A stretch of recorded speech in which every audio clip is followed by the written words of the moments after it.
So we'll start again. The Hornet. Welcome everybody. So yeah, let's just find out how you've been. So how you been doing this week, Madness? Let everybody know. Yeah, really good. Streaming a bit. Playing some Destiny off stream with friends, with Nexian and a few other guys. Trying to get my light level up for that so I can do raids.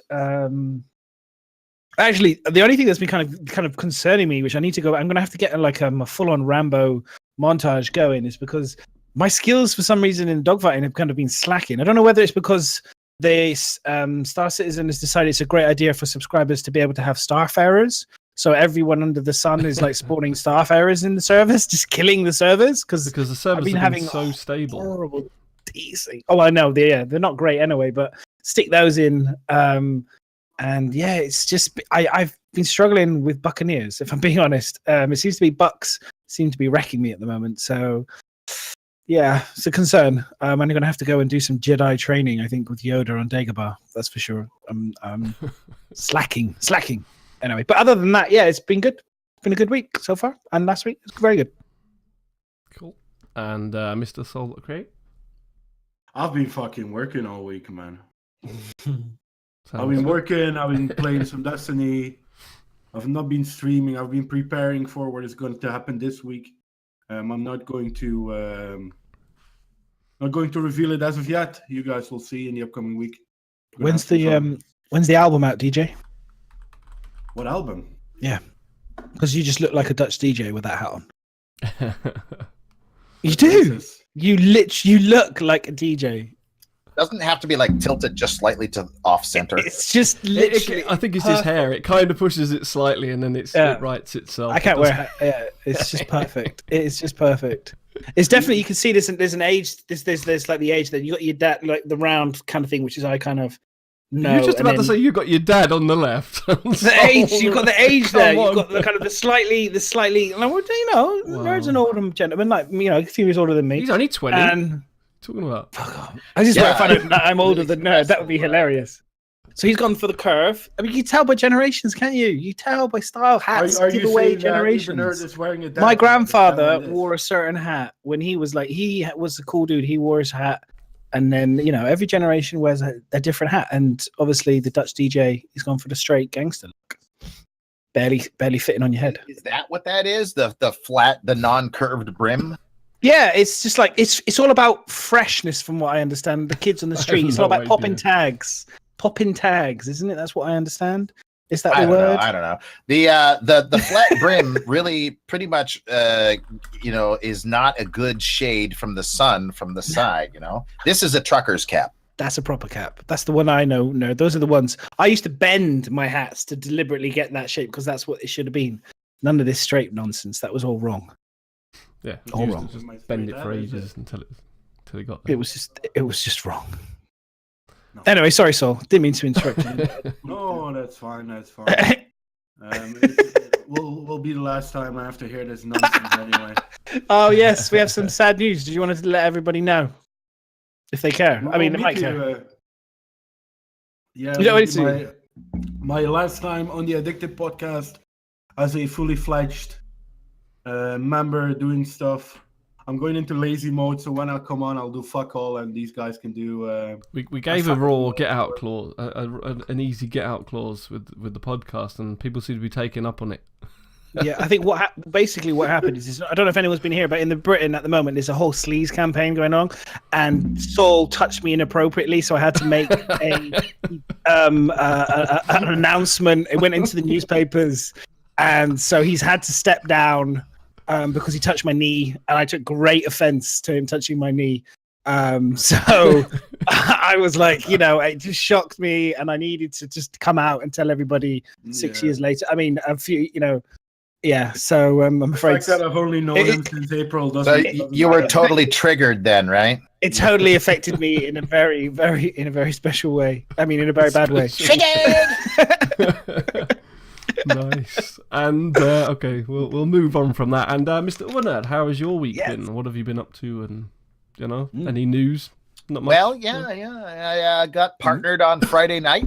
You what? And have been having a celebration ever since. So, you know, I mean, that's the way you got to do it. You got to tell them, hey, there, buddy, you got to come on over here and they're going to give me the partnership. Or you're going to talk with my good friend Brutus over there. Can I ask you a question? Because you're good at the impressions. What's that? How many impressions? How many impressions can you run? Can you like run through? How many impressions you do? I you don't do quite know, good. Actually, how many? You've never counted? I have never counted. I mean, I have a cold right now, so my impressions are. What's that? Please not start counting on the screen because I'm not. I'm gonna get. But some I don't kick in know. that. I mean, I could probably count offs. You know, and who's your favorite? Who's my favorite? I like Bugs Bunny a lot. Yeah. You know. Hey folks, how you been there, dear? This is Mr. Bugs Bunny, and oh, whoops! Take all the carrots from you. You know, you stinker. This is good. That kind of stuff, right? Yeah, I like Bugs Bunny, but I mean, I also like, you know, the hello there. This is Bullwinkle Moose, and I'm over here, and we're going to be talking about weird things today. Stuff like that, right? Do you drive your daughter mad with them? Oh yeah. Actually, she really hates it when I do it in front of her friends. So I make sure to do it in front of her friends, like all the time. Of course. I can't wait to do that with my kid. Embarrassing. Because you know, it's like, you know, the one thing you don't want to. I saw this streamer earlier today. He was like, "Hey, don't post those things in my chat." You know, they're like smiley faces or something like that. Yeah. And everybody started doing it. It's like, you do not tell your chat to don't do something. No, exactly.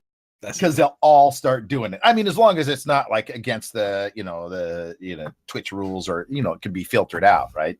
Yeah, definitely. So you've been partying all the time since you've been partnered, then? Well, on stream a little bit, sure.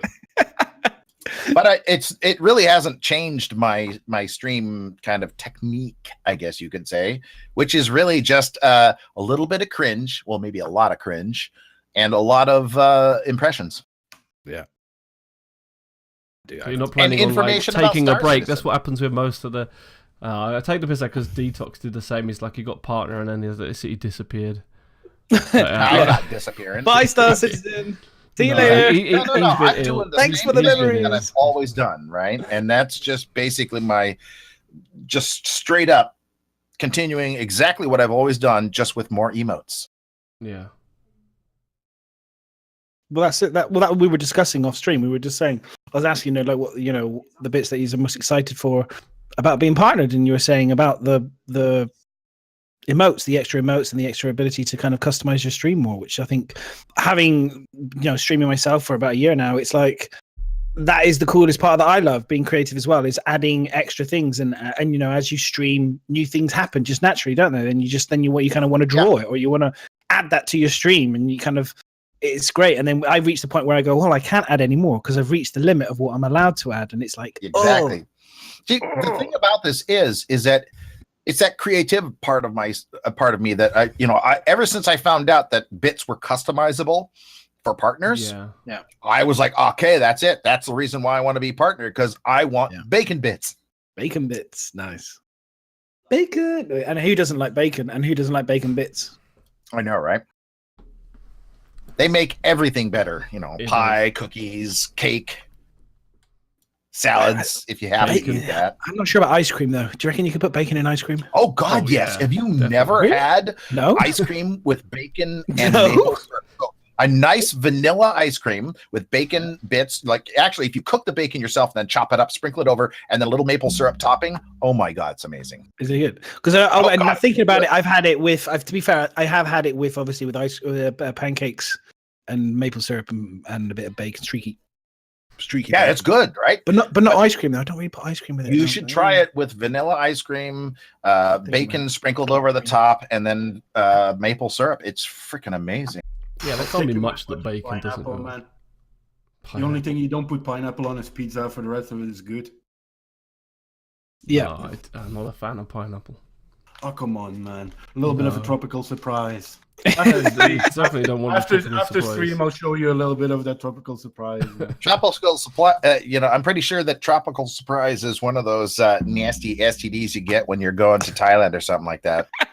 You can tell us about that, right? A little bit.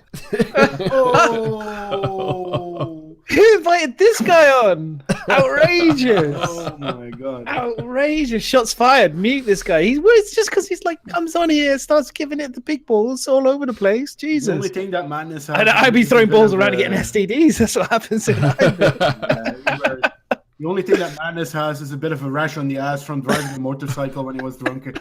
That's the only thing he has.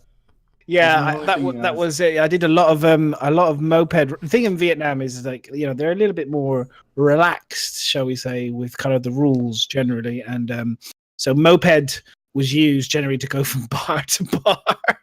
That's pretty much everywhere in Asia. I don't know anybody who has traveled to Asia, Taiwan, Thailand, Malaysia. You got to be careful. You don't want to get caught as a non-Asian.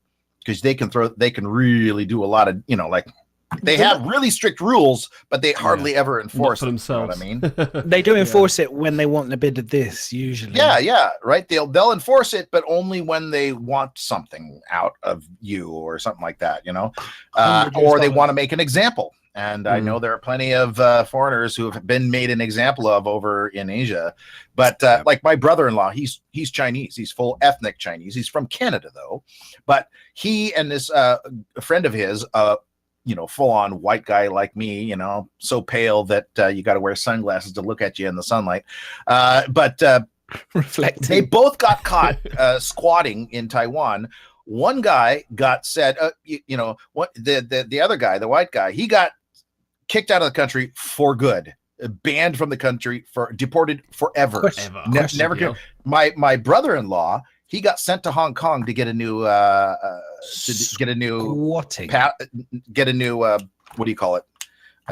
visa and come back. I mean, it was just like, just gotta go. You got to leave the country. You can come right back though. Squatting. So in the UK, squatting is when you move into people's houses and steal them from them. And in Asia, from what I understand, it's taking a piss, and it could be taking a piss. Squatting is a position. Yeah, no. Take a piss. Squatting. They were living in these unfinished condos. They basically they were building these condos. They never got finished because their builder ran out of money or something like that. So they were just living there, right? Oh, because that's the same thing. Squatting. Same thing. Same thing. Yeah. So, anyways, I mean, but that's if you are Asian ethnically. But even if you've never, like you can't speak the language yet, they'll totally go easy on you. But if you're white, oh my God, don't break the law. Doris, kill him. I'm leading chat here. They say the same thing as me. I was torn, NVIDIA. It's between the two. It's you're stealing someone's house, or staying in someone's house illegally, or taking a shit in the road somewhere. That's pretty much kind of what I would have said. Or it could be a combination. You're squatting. That kind of squatting in Asia, as long as you do it out of the view of other people, you're fine. Honestly, like. Yeah, man. Wow. Did you ever go into a restaurant and you're eating and you're like, oh man, I really got to go, and the only bathroom was one of them squatting toilets? You're like, God dang it! If you come on my Discord and scroll up, you'll see pictures I took and I posted from when I went to Vietnam. When I go to Asia, I've seen every type of toilet you could possibly imagine. And dirty bastard. What have you done on those toilets? What haven't I done? Those toilets are just, I mean, so here's the thing. Whenever I go to a restaurant, and I learned really quickly, whenever you go to a restaurant, go check out the bathrooms before you sit down to order food. Yeah. Yeah, do that. Because we made the mistake. We bought a bottle of wine or something. And, you're good, right? You can go and order food. But if you go in there and they're like, oh, yep, there's no sitting toilet. Yeah, I'm not going to sit here. I'm not going to eat here. Best toilets are just a hole in the ground. Well, that's literally what these things are. Just a hole in the ground. Pretty much are, and it's I mean, I don't know if anyone's ever watched Billy Connolly, the comedian, but he talks about when I mean, we're going off a little bit of topic, and I'm just going to run. This will be the last thing, but just a little bit. We got way off topic. His father was talking about when he worked in like the mills up in when they were building farms and not farms, building ships and stuff, and how the guys used to have like a trough. And it would be on a slant, and the water would go down, and people would you would have the toilet kind of like the wooden toilet separated up further up, but then the guys were standing there pissing in it, so you would see the wee jobbies coming down the line.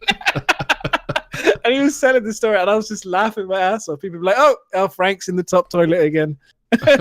He's had Indian again." Oh my god! Aw. You can tell by each one who it is as well. Flags in it and send it on the way down. You can like little message notes, stick them in the top. Anyway, it's a famous Billy Connolly. Obviously, I love him, so he was hilarious.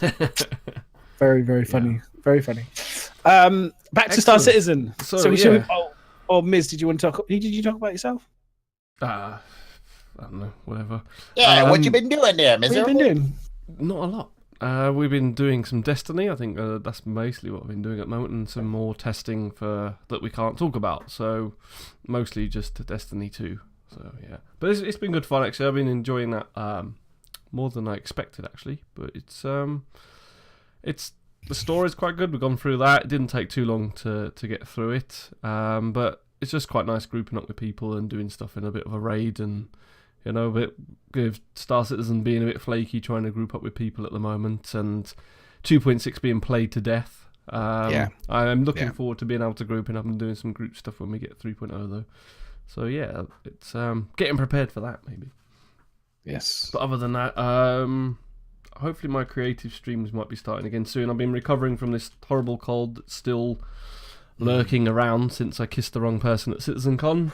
It must have, spreads around a little bit. I blame a few people that were there. Have you been snogging with Super Mag Brothers? I was about to say, exactly. You didn't have you avoided the rash. It was when he shaved off his beard, he was just irresistible. So we had to go there. But no, every time I fly anywhere, literally I go on holiday and I get back and I've caught something off of the plane because it just cycles around the plane and there's nothing you can do about it. So listen, I would catch a cold from talking in front of other people's recorded video. You know. Oh, here we go. The jealousy in the Star Citizen community at the moment is so bad. Those salt levels. Oh yeah. No, I've made a vow. I'm no longer. Get yourself a personality, and maybe people will watch your stream. Yeah, the convention plague is terrible. The convention. Oh yeah, no, it's I have actually made a little personal thing. I won't. I've done hosting people now. So if I see people are just showing videos now, I won't host them. You don't have to. He's got 170 followers without you. No, I know. That's what I'm saying. I don't feel the need to host, but I won't do it. If people are just showing videos, I just won't do it because I kind of go. I want to show new people, at least some of the games that they're going to buy now. Uber is a great example of a person, and I understand why they do it. I get it. There's nothing else to talk about. Get your YouTube comments ready, boys. I will give you an answer on it as well. Like Ubernerd does it, there is still enough content to show new people and to get into the game and start playing without playing it in front of a video that someone else has recorded. But no one's saying that there's not. But surely you could credit the viewers to watch whatever they want to watch. They can decide whether they want to see gameplay, or they can decide if they didn't want to watch someone talking in front of a video, they wouldn't watch it. No one's forcing them to go to his stream. I set goals for myself. That's how I do it. Like for example, I set myself getting to 3,333,333. I'm close, but it's really hard to get that exactly to that number. So I got a lot of stuff. I got a lot of like math to do on screen and trying to go out there and find the. Now I have to go out and search of the cigars and stuff like that because it's like you gotta get the exact right amount, and then I got to go out there and spend just the right amount of fuel or something to do that. So I mean that's I figured out different. I guess you could call it sandboxy ways to make gameplay happen, right? Where normally people are going, there's nothing else to do out here because all they can think of is the theme parks, right? If all you can play is a theme park, then this is not for you right now. Well, it's always better than watching Miz. It's always better than watching a little bit of madness. It's always better watching you and Mac on. There's the counter. Well, the thing is, I'm always getting ribbed because I'm playing and I'm investing too much. People are always saying, Madness reads 2 lines of text every 5 minutes. Do you know what I mean? Because it's like I'm engaged in combat. So therefore, when people come in, they don't necessarily get that involvement which they would get from, say, when they go to these other people, because the person's literally just all they're doing is looking at chat, talking, engaging. And I can understand the appeal of it. And that's what we're doing now. That's why we do the podcast. We're doing the same thing. So that's why I'm not too thingy, but to think about it, I'm just like, that's that thing.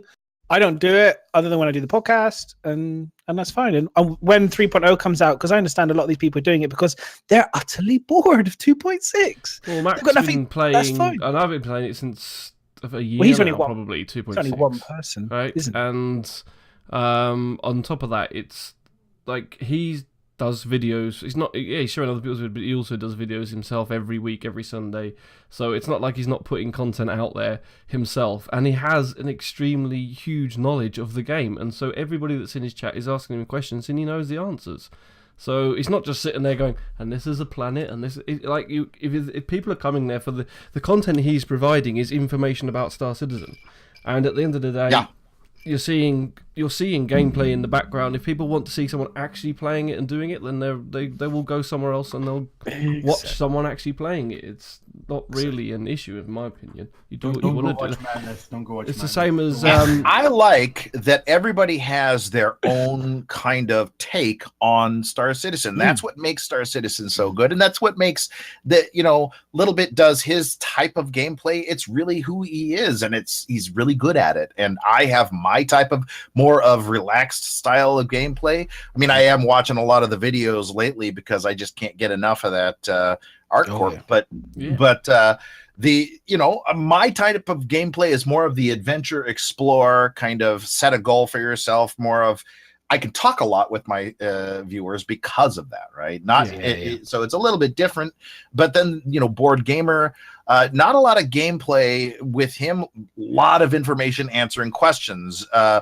WTFosaurus also has his kind of, everybody here has their own kind of method to the way that they stream. And I think that the variety is eventually going to pay off for everybody, because once the bigger patches start hitting and coming in, and all, first we get Crusader with just the moons, and then maybe 3 months or 4 months down the road we get ArtCorp added into that mix, and who knows where it's going to go after that? You know what I'm saying? But it's going to grow so much. You raised I mean, that's the thing, is the scope. I mean, we've already seen the scope of it with just seeing the procedural cities and the procedural planets, the scope of the actual physical scope of the game. But in terms of the professions, the ships, and the overall type of gameplay that there is, I agree completely. The amount of the streaming at the moment is so limited still by what we can do. As this comes out, the amount of streamers and new streamers that will come in and will be doing different things that we probably never even thought of doing or are even remotely interested in. There'll be a whole new branch of that coming out of this game as well, which would be really exciting to see, I think, because it's kind of got into kind of a real rut, in my opinion, of there's this type, there's this type, there's this type. And it's like, I can't wait for them to bring out more gameplay, so we'll start to see more people trying new things and coming up with new things. I'm always surprised by new people coming up. Things like Saurus did that one where he did the trip. He just said, I'm going to sit in this ship and I'm going to travel from this point to this point. And no one had done that before. And I was like, I can't wait for more of that type of thinking and to come into this game and see more people doing cool things. And even somebody circumnavigating a moon on foot or something like that. I've tried to do what Ubana did and set goals for stuff, trying to earn money, but all I kept doing was getting into the negative all the time. It's like I'm going to earn some money today, and then I'd end the stream and I'd literally back on 0 credits because I keep crashing. So it's I don't get credits very well. I know how you do it. I personally, this is the thing that we're talking about gameplay. I don't know how you do it. And for me, the idea of trying to grind at the moment to a number that's going to get wiped the next patch, which is only a couple, just seems to me utterly pointless, because that's just me. And whereas you would look at me and go, sitting around outside ICC with the saber blowing up auroras seems absolutely pointless. And that's the beauty of this game. And we're kind of repeating ourselves. Oh, I don't see that as pointless. I see that every single play style has its purpose, right? Exactly, yeah. So sitting around going and getting yourself to the 5 tier, like the most wanted, right? Public enemy, you get yourself that status, and then you just sit there and taunt people at ICC, hoping that they attack you, right? And that's one style of gameplay that is to practice your skills. Maybe somebody comes in and they attack you because they're like new and they're like, ooh, look, public enemy, let's try to take them out. And you're like, boom. Or then somebody comes in and they come and attack you, and you're like, ooh, this is a really challenging fight here, you know. And so that's all the kind of stuff that you guys, every single gameplay is just, it's what attracts you. And that's even in this very, very limited 2.6.3 that we have right now. There still is a lot. There's a lot of exploration. You know, I went, you guys know the 8th mission, right? With the nebula in there, that red nebula, right? I went there one time and there were like 4 or 5 people going, where the hell is this? Is this the new thing? I'm like, have you guys never done that? And these were streamers. These were guys that have been streaming for a long time. Yeah. And they had no clue. They were like, that's in the game? I said, yes. Yeah, it's crazy. It is crazy. People get to the sort of doing a couple of ICC missions and that's about it. They don't get too far.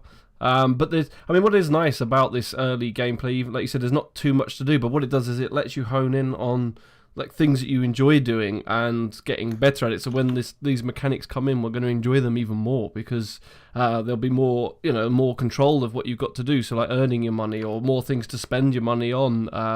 It just, if you think you can enjoy it now, adding extra features that we're going to be getting in 3.0 is just going to increase your enjoyment like tenfold. But I think there's exactly. I think there's, like you said, there's gameplay for every, and that's it. And even now on a small 2.6 that we've got, it's still allowing for multiple different types of game. You got like this, there's racing. Not many people do that, but it's still an option. You've got the Star Marine, or you've got FPS in the PU. You've got you've still got exploring, and you've still got a few missions to go and do. So even with this, there's kind of even a really, really limited version of salvage, right? You could, if you could find all the points. I started looking for that, what is that, neutronium? There's some sort of, in the Yella asteroid belt, there's this one special location that has... Unobtainium. I don't think it's like called neutronium or something like that. But anyways, I haven't found it yet. So there's something in this game that I still haven't found. And I've been flying around there for a long time, so... That's great. That's true. I mean, it took me a while before I figured out where Benny's henge was, or whatever it was. Yeah, Benny Henge. But there's a whole bunch of stuff out there that you'll find and go, oh my God, I didn't even realize that this was here. Like there's a giant piece of a giant ship out there in the asteroid field. Oh, Nerd, you were the first person. Nerd, you were the first person that I ever saw. Like I was watching streams.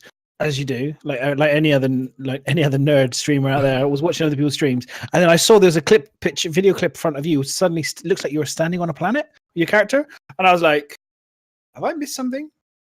And you had landed on an asteroid. Yeah, and you'd got out of your ship and were wandering around on an asteroid. So unfortunately, the ships don't land very nicely on the asteroids. But yeah, I can land where it actually gets this. It basically lands and it sticks. I can get it to land and stick. Yeah. So I've done that, and some of the ships don't stay, and depends on the asteroid as well. But if you find a nice flat spot, you can get your ship to land and stick. Now you can't walk around, but you can get out and float next to it. It looks like you're walking. And he kind of got the weird. I did it because you did it, and I was like, "Oh, I want to go do that." So I did it, the same thing, and then I realized how crappy the graphics are on the actual asteroid. It's all shifting, moving around, and stuff. Right, it has this kind of oily look to it, right? The issue is that I went and tested it out, and I think it's like 1,000 meters. It's like a kilometer away. It looks really good, right? So it's basically the LOD that they have for the asteroids. The closest good LOD is about 1 kilometer. Wow, I didn't know I think that. there was some asteroids when you land on your feet kind of sunk into the rock as well. Like the surface texturing wasn't all that great either, but like you said, from that distance before it pops out, it looks really good. Oh, and don't land on the ones in the yellow asteroid field, except for the ones that have something attached to them. So every other one moves, and you'll notice how it pushes your ship when you try to land. They're going to move more, aren't they, in 3.0? That's the thing, is they're going to be spinning, they're going to be moving more, from what I understand, in 3.0. I think so. I won't be able to do any of that testing. I'm going to be testing all of that out when the PTU goes to the live version. So I'll be doing that online with the viewers. Well, I'll be interested to see if you can actually, if they're going to improve. I'm guessing the asteroids will be able to be land. It will be better than the ones now. You'll be able to land on them as if they're procedurally generated moons, right? Right. I don't know that we're going to have the voxel ones yet, but I know that that is the ultimate goal, is that all of the asteroids in the Star Citizen verse will be the voxel ones, meaning destructible, right? Because they're going to have to be, because if you're effectively going to be potentially mining some of these things with the prospector, they're going to need to be interactable. You're going to have to interact with them, right? So they need to do so they got to work on the voxel technology to make sure that it's not eating up a lot of CPU or GPU cycles, because they don't want. Think about it. If you had like the asteroid belt around Yella as all voxel, no, I understand asteroids, it could be pretty hard. So they have to work on the LODs and all that stuff for that. Maybe they'll do like when you play other games and just ballpark thinking, they'll do it so that you can tell the difference between the asteroids. So you'll know the ones which are voxel are the ones that you can engage with your prospector. You can scan them with the prospector. It'll scan and it'll indicate, and then you go close to them and you'll be able to start to recognize them just from scanning and potentially visually being able to know that those are the ones that you can potentially land on and mine and interact with, whereas the other ones will be just standard. I hope it's not a visual cue. I hope it is they all look the same. I mean, in terms of the surface and all that other stuff, but you'd have to actually scan them in order to be able to know. Because if it was visual, then that would kind of be like, oh, all you have to do is look around. Oop, that's a good one. Nope. And that seems kind of. I mean, they're all going to be destroyable, though, aren't they? Gold is visual. You can see gold. You can see light. You can physically see gold when you get close to it. You can see lines and precious stones and different things in rocks. Well, sure, but I'm hoping that the vast majority, that the way that they look at it is that at least buried in the rocks, sort of thing. Yeah. The vast majority is buried, and all the stuff that would have been like the low-hanging fruit kind of minerals had already been mined hundreds of years ago. Because a lot of the places that we're in are going to be places that have been visited before. You know what I mean? Yeah. True. Good. Cool. Right.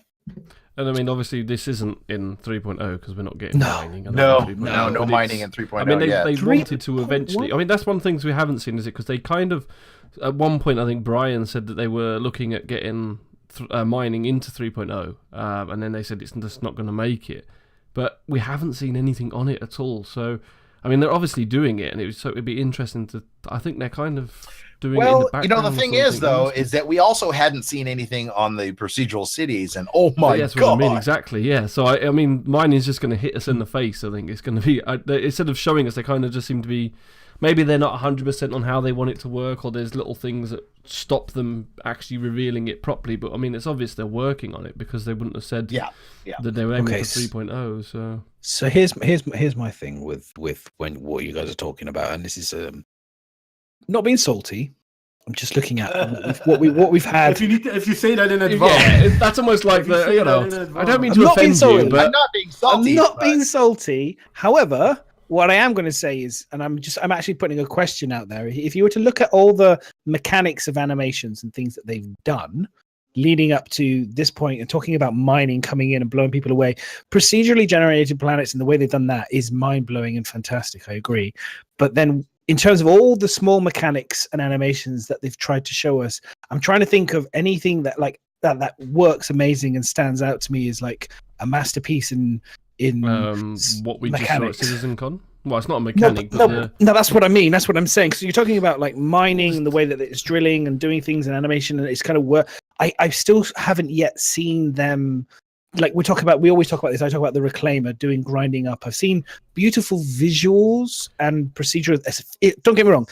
I think mechanic-wise, we haven't had a lot of mechanics. That's what I mean. Such really at the moment. It's all still clunky. However, I mean, there's obviously, because this is something that we can kind of go on later about the Pioneer and the base building, but there's obviously certain things that, because of the way the game's decided to go down the more realistic route, it's very difficult. So like in the traditional MMO we've said about before, if you had a base, it'd kind of be in your invisible backpack, and you go, right, I want a wall, or I want to put a hub down, and you'd hover in the air and you'd place it down. Well, obviously the game is not going to allow us to do that.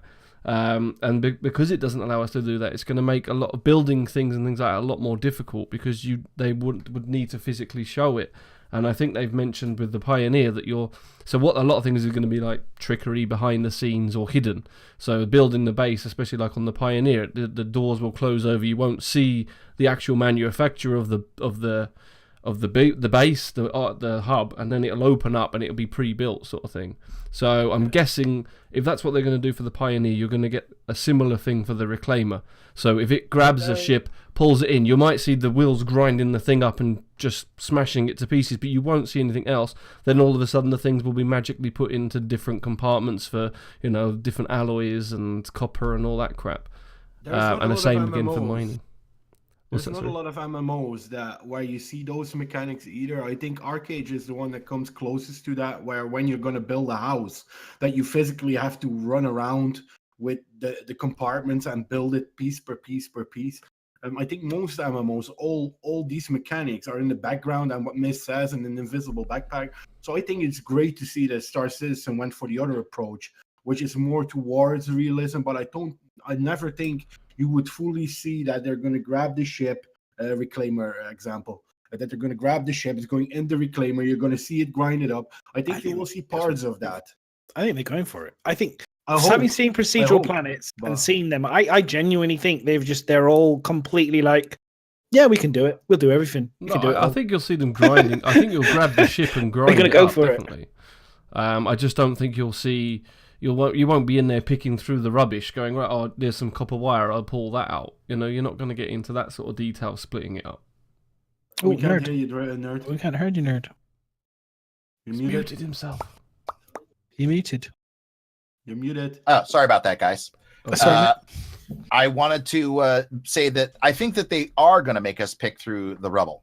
And the issue is that you're going to go in there and take out the modules. It's not going to be like copper wire, like you were saying, but it is going to be like, okay, here's a shield generator, here's some fuses.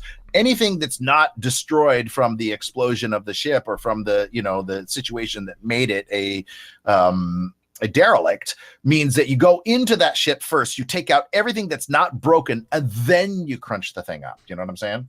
Yeah. But you're not going to. Don't know what I was thinking then. You're not going to go. You're not going to be pulling out wire or little bits and pieces of metal or iron or separating it. Yeah, and you're not going to. Yeah, you're not going to sort it after it's been crushed up. That's what I was kind of saying. So after the reclaimer churns it up, and the same with, I think, with mining, you might use the computer to.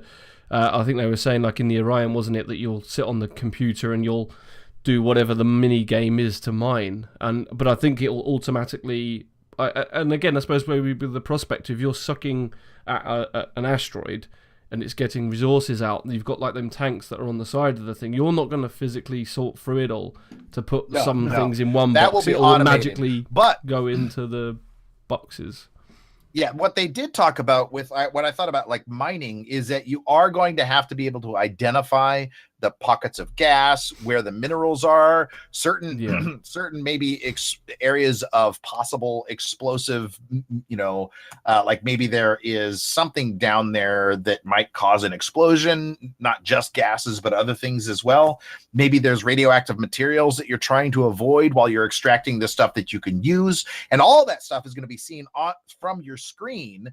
You're going to have one person who's doing the scanning and saying, okay, go to your right. The other guy said, okay, see that? I'm going to mark this pocket green. This you do not want to touch. So the guy who's scanning, the scanner operator, will tag something, mark it, and then the guy who's the drill operator go, okay, I'll avoid that. And then because you're going to have each job in the Orion be that kind of way. In the Prospector, you're going to have to do all that first. So you're first going to have to do a preliminary scan. Then you have to mark all the things that are dangerous. Then you get onto your drill, and then you'll be guiding the drill by hand, right? Because it's supposed to be a skill-based game, right? You're not supposed to be able to just push a button, automate it. Now, they said that's a possibility. Don't get me started on the it's a skill-based game, press one button and win. Torpedoes, just gonna say. Missiles and torpedoes. That's a mechanic that was just kind of balancing. That's got I'm referring to that's a one button press. So, and I'm waiting to see if it's not going to be a one button kill all, is it? That's just how it is at the moment. So. You remember what they said about torpedoes in terms of their ability to maneuver, right? They're not very maneuverable, and that's what's changing. Right now, they're too maneuverable. They're guided at the moment.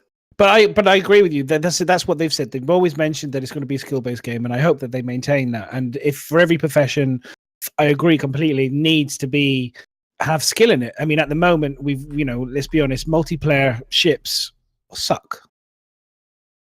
Well, this is the first multiplayer thing they're bringing in is for cargo, right? And that's going to take right now. What they've said is that when you get when you put the cargo in your ship, it's just going to pop in, and then when you get to your destination, it's going to pop out. But eventually, the goal is they want you to load it the way you want, and you get to maximize the efficiency of your loading.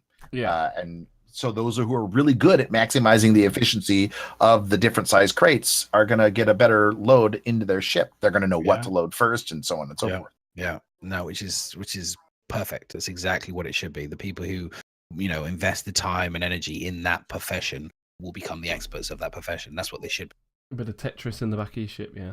Yeah, exactly. But it's also speed as well, right? Because time is money effectively in the game as well. The longer you take, the quicker you can move on to the next job. So you'll want to be able to know what you should be taking, what you shouldn't be taking, and that's garbage. That's not going to make me enough money. You'll need to know what goods are the best goods to trade. And also, they talked about how if something's a bit like, again, I'm not going to name the game, but there are other games where certain areas of space, they have a plethora of this minerals resources. So I don't need to go to that area to sell the same thing because it won't be worth anything. I'll need to go to another area, and so you'll know what goods and stuff. That'll be interesting to see.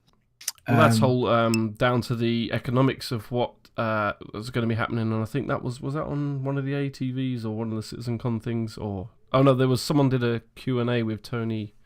Zurevich, wasn't it? And it was basically an article on the economics of everything and how it's going to be a bit more like our own stock market. So even if a company is going down, it won't naturally mean that the resource values will go down, because there'll be chance for other backers to say, well, hang on, if we give them this, they'll improve or whatever. And so the whole thing is going to be a lot more living than compared to some old MMO type games. So, but also, they did say that we would be able to affect that as well. If you blockade certain jump points, certain minerals or materials won't get through. The longer the jump that they have, what if the Vandul once it goes live? What if the Vandul attacks start cutting off certain jump points, making a longer route that you have to take to get around? I'm not going to try to say that because for some reason the words are just not working correct. Fouling.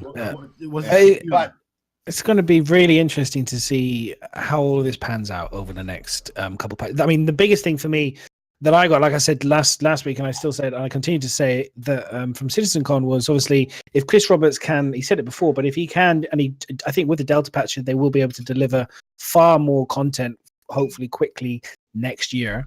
And we'll be able to get to a better place because they recognize we can't have 12 months without new, fresh content to play. We really need what we want to watch out for, though, man, is that we're not going to see the Delta patcher as the next holy thing that is coming, because it's not going to be. You know what I mean? Well, it's in 3.0. But it's, we're all and I'm guilty of it. I'm like, oh, Delta patcher, we're going to see more stuff. I think that will still be to a limit. You know what I mean? It's still. It's going to be a lot cheaper for them because you don't have to press 40 gigs out to people anymore, but it will be in smaller increments. But I don't think it's going to be the holy grail of the whole new thing. First seeing, then believing. You know what I mean? I don't know if you remember last year's CitizenCon where he said, "Oh, this and this is going to come. 3.0 is going to come then and then." And now he promised us 4 times, and it's not meant salty.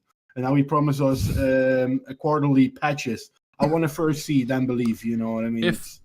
That's fine. That's fine. Technically, what he said about the 3.0, 3.1, 3.2, it was meant to be kind of these incremental patches that you're going to get throughout the year.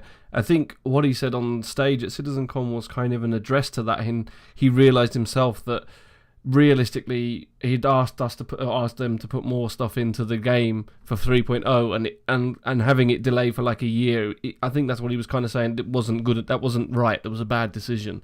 So the option to do the 4 installments, if they, it definitely will make a big improvement if they do it, and that's the thing. It's if they do it. Yeah. If he sticks to it, then the Delta patch will 100% be the reason for this to work and give us a lot more content, because that's what that's what a part of what I think they were waiting for all year, is to get this Delta patcher working, because it makes a huge difference in them being able to give us content. they were going to give us, okay, so here's the thing, they were going to give us a lot of content, a lot more content than we have right now. They were going to give us that, being able to land on these procedural moons, and there was going to be a lot of stuff coming in, but it was going to come in with the old patcher. And they probably had a meeting and sat down and said, well, all the pack files are 3 gigs or 3.5 gigs each, right? And in order to, and sometimes a single update part of it's contained in this one, part of it's contained in this one, and part of so you basically have to update the full 30 gigs every single time. And it makes, basically, they said halfway through the year, if we do it this way, if we go this route halfway through the year, we're going to run out of money, because we're going to be spending so much money on bandwidth. So they said and they probably said in a meeting and said, look, if we don't, we just have to get the Delta patcher done. I doubt they're going to run out of money. No, I think they're probably going to spend more money than we want to spend. He means like wasting so every money department, on that budget. every department has a budget. You know what I'm saying? Yeah. I'm not saying the company would have run out of money. I'm saying that they made a budget for their networks. They made a budget for their networking and for what that cost would be. And if they'd gone forward with what they'd wanted to with the old patcher, they would have spent through the budget that was meant for that. But with the Delta patcher coming on board, they will be able to stay within that budget because of the much less bandwidth use that they're going. Well, what I think they've done for 3.0 as well is what Ubernerd says. I think they completely had to redistribute the whole game over packages, so that if you change one thing, it does not affect 5 or 6 or 10 or 20 packages, but just one package. So they probably had to redo the whole logistics again. That's just my guess. I don't know if this is true, but they had to completely remake the pack files. Exactly, So, but the thing for me is what I thought was interesting is what Chris, this is the key part of what he was saying that got me actually quite excited. Also give him a slight get out clause, but it was the bit where he mentioned that if they ultimately will have a schedule, some things were going to get finished just like naturally. Some things will get finished early. Some things might take a bit longer. That's to be expected. That's normal. Things don't always work out, aren't, perfect all the time. But what they did, what they by saying that they're going to stick to a quarterly schedule, they mean at 3.1 stage, we will get content because they have the Delta patcher and they will deliver us that amount of content that's ready to give to us. They don't have to wait now to hit all these markers and say this bit that's holding us up because they want to get into one patch. Yeah, that's where the Delta patch is going to help. No guarantee on what the content is, but a guarantee that content will come. Yeah, and that's it's like all the time. There's constantly stuff like we just said about the procedural cities are being developed on, and we don't see it. There's always multiple things being developed at once. Now, obviously, what's happened before is say like a ship's been ready. Like we've had the Starfarer and the Herald. They've come and they've been at like weird times. Now they've been ready and been sitting there, but they don't just say, well, let's release that because it means a whole 30 gigabyte download patch for everybody. Whereas now, I got a question for all you guys here. So in this last ATV, in the burn down, they had that one guy talking about that quantum travel bug where it would get him out of quantum travel 7 million kilometers before reaching Hurston. Why did they have that in the burn down? I don't know whether they have a lot of things in the burn down. Well, I don't know about Hurston, but it's something that they're working on in. There is something. No, it was about Hurston. It was about doing that quantum travel to Hurston, coming out 7 million kilometers too soon, right? Yeah. So they had that was I was like, well, gosh, does that mean they're really pushing for the like? I know that it's not coming out in 3.0, but does that mean that they're really pushing to have Hurston and that come out in the first iteration? Well, I think the fact that we've seen the Hurston for the CitizenCon demo and ArcCorp as well, then it means that they're obviously working on it. So, like you said, that being shown in Burndown is that it's showing you that someone's testing it, someone's going there and trying to get the navigation and things to work. So, well, yeah, that made me excited.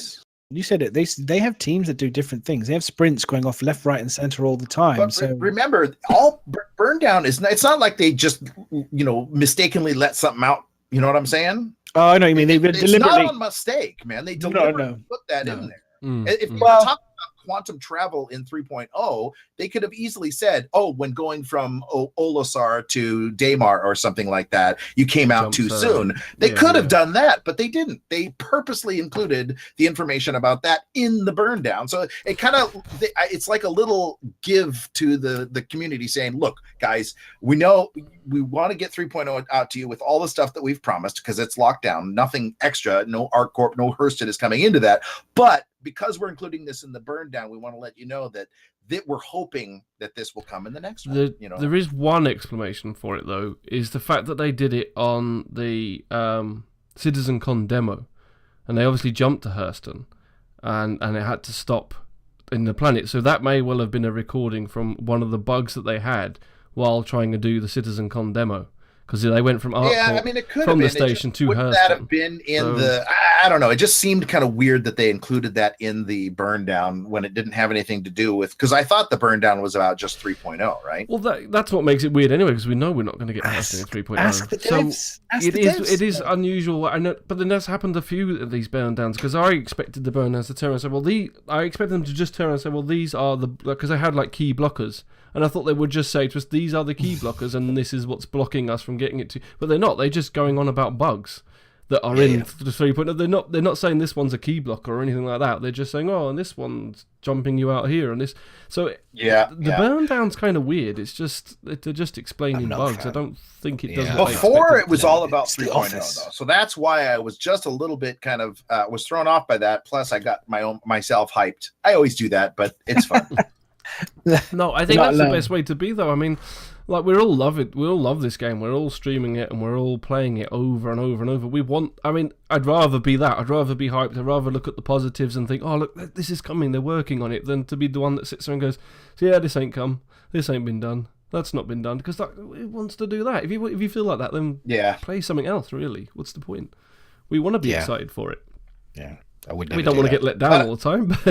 Yeah, that's true. But in the original, 3.0, 3.1, 3.2, and 3.3 release schedule that's no longer visible to us, I still don't know what they were including. Yeah, we got 5 screenshots. I've got that. We've got that. Everyone's got 3. it. 3.1, they were said ArcCorp, right?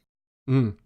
So that's why you see ArcCorp looks so. I mean, it looked really polished, even though it looked amazing. It looked really polished. It looked really good, and I think that they really want ArcCorp to come out like in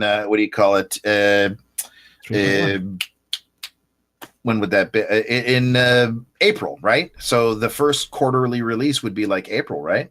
It all depends. It all depends where they're starting from, Because what's going to be what's the procedural thing they want to drop first, Honor? The procedural city or the procedural planet, or both? Well, we're going to get in 3.0. We're getting procedural planets. Yes, they're moons, but I mean they are planet sized, kind of. I mean, and so we're getting moons. We're getting the procedural planets first with outposts, right? So Daymar, Yela, Selen, and then of course Delamar, which is a procedural asteroid, right? So we're getting all that first, but then what comes after that, at least in the original schedule, was ArcCorp. That was the next one. And then Hurston was coming in 3.2, and then 3.3 stretch goal was Microtech, right? Mm. Also Orison, the landing zone on Crusader, because that's when they figured that the gas giant tech would be finished. Yeah. I think it's, for me, looking at that schedule that we saw before, and this is like one of the big things for CitizenCon was the procedural cities, because I know they said before they were working on something like that, and I could imagine for like a smaller area doing a procedural city. But this was one of the things I discussed a lot with Mac and other people, is like having a whole planet.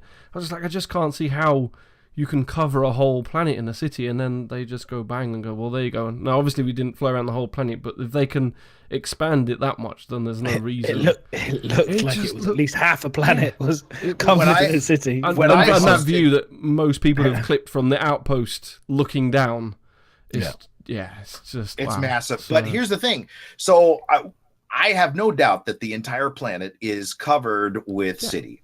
And I knew from the beginning, even before Sean Tracy clarified that, hey, we're not filling every single building there That with was, internals, right? Yeah, I knew that as well. Meaning that was not going to be the case. But I went through and I did a little bit of math because they said we know that all of the terrestrial planets in Stanton are considered super Earths, right? So they're much bigger than the actual Earth. But in this game, because everything is downsized, they are the exact size of the super Earth, meaning about 6,000 kilometers radius, right? Or 12,000 kilometer in diameter. So if you figure out the surface area, even if you had like 0.1% with cities that you could go into and run around inside the building. So 0.1% of a planet the size of Earth covered in city, that would still be about 500,000 square kilometers of cities and buildings and stuff like that. It's crazy. Absolutely crazy. Yeah, the numbers in it. And that's why anyone that thinks that every interior was going to be visible, like maybe in a normal city, perhaps, but in a planet made of no way. You couldn't. Yeah, no way. Like they said you couldn't physically see any in all the shops and that either. So it's just why. And I tried to make this explanation by also Elite Dangerous and No Man's Sky examples. There's no way that you'll ever visit every single planet. There's no every single system. And why do you need that much? Why not make like Star Citizen 100 plus systems, 100, 200 systems with planets and all of them being, procedurally bespoke, right? So they're building these procedural tools that the artists can then use to really magnify their creations, right? So that a couple. As I was going to say, just because you were saying, why would you want to do that? And I would say the reality is that no one had done it before. No one had created worlds where we had billions of stars. They did it, and then we realized, actually, we kind of don't really need to have a billion doesn't mean stars. better. Doesn't mean better, But they had to do it first for us to realize that actually procedural technology is fantastic, but we need to kind of put it in the hands of artists who can then take it and then make it what you just said, Nerd. Because I completely agree, but we have to do that initial step to then realize what we actually want. It's kind of a weird one, but yeah. Anyway, sorry, I just thought I'd quit. And there are a lot of people who are, I guess you could say, hedging their bets or being they're withdrawing into more pessimistic outlooks in terms of how soon we're going to get stuff, right? And I can understand that because it's been such a hard road for a lot of citizens who've been hoping we're going to get something only to be disappointed, hoping we're going to get something only to be disappointed. But what they don't really understand, and they're not looking at, I think, in a more constructive way, is it has been about the tools. It has been all about the tools. It's why it's taken so long for us to get anything into our hands, is because they needed to build the tools that would allow them to do this. They tried building it by hand and they realized, oh my God, there's no way we're going to ever do this if we have to build everything by hand. So then they really started focusing on the tools. And at that point, when they really started focusing on the tools, we went into content drought for 2 years. I mean, we still had a couple patches in 2016, but seriously, we have been in content drought for more than 2 years because they have mostly focused on the tools to really bring us what we saw this CitizenCon. Exactly. And this is like we've mentioned it a few times on here, and it's when we was at BritainCon with had like a little interview with Brian, and that's exactly what he said. Like I think that was 2 years ago, and he was like, "We're working." They had procedural planets. Yeah, he said we've managed to do it, but that's not what they were working on. They were working on the tools to allow people to craft that to make it better. And the advantage of these tools is you can give them to somebody else that's creative that doesn't have to worry about all the the maths and everything else and how it all works. They just have to get in there, get the paintbrush, start playing with it and creative and making that planet without having to worry about anything else, like how shaping things and things like that. Did you see how quickly they were able to make the truck stop, right? Or the city, right? With the city, with the interiors, one person could probably make it in a day, less than a day. And that includes all of the testing, like walking through it, talking to the AI, seeing if there's any collision that you need to be wary of. Just one day for, a district in a city. So an entire city that would be, let's say an entire city that's not like covering a planet, but let's just say a city on a planet that like Terra, right? I think these bigger cities like Terra, New York, Moscow, these kind of cities, they're going to want to have most of them explorable with lots of interiors, and they will take a month or two to build with the tools they would have taken years to build without, right? Exactly. So I'm not so salty or upset that it's taken so long to get to this point. Yes, I'm frustrated. Yes, I want to get in there and just play my heart out. But I totally understand this is why it has taken so long, because they need to make these tools, test the tools, make the tools, test the tools, and then get to that point where they can then hand them to the artists and say, okay, guys, start making planets. Fun. Yeah. And what's interesting as well is those tools aren't just for the creating of the planet side as well. It's like that animation thing.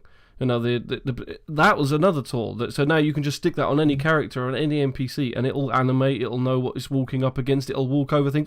It don't have someone having to sit there and say, right, well, now you step up because there's something in your way. It will do it. And so it's It's like the Addictive podcast as well. You know, we need tools like Little Bit of Madness to keep this show going. So it's like... I was going to say, Miz, that was the mechanics. That was the mechanics that I saw, the most recent mechanics that I saw, which gave me confidence that they'll be able to deliver all the other complicated mechanics that I'm excited about for the gameplay. Walking mechanic. So why they made those walking tools, though, was not, I mean, because I don't think, none of them were thinking about like stepping over boxes or, you know, falling down pipes or all that stuff, you know, like oversized footballs, you know, for ogres or something like that. They weren't thinking about that. They actually were like, okay, now we got these god-awful giant planets where there may be a mountaintop, like Steve Bender was saying, you have this mountaintop, you have never been there before. How do you know? How does your character know where to step? How to step, right? Yeah. So that was, they had to basically invent something. And this is inventing right there. How do you walk on a procedural planet in a location you've never seen before? So that got me thinking, will they have climbing animations? I think somebody said that yes, they are going to have, like, as the slope increases, your character will start using hands more, right? Like climbing walls, because like we see it in, like, you know, if anyone's played Drake or whatever, you know, you can see the dodgy wall, and then you see the slight kind of different colorations where, you know, you can, or the mesh metting where you can put your character to climb up and stuff. I was kind of curious if they were going to do something. And that's what I was talking about on my stream the other day as well. I want there to be, if you get to a 90-degree, you know, a wall climbing up an Everest type mountain like we saw in last year's Citizen-Con, right? I'd love to. How do you get up there? Yeah, exactly, right.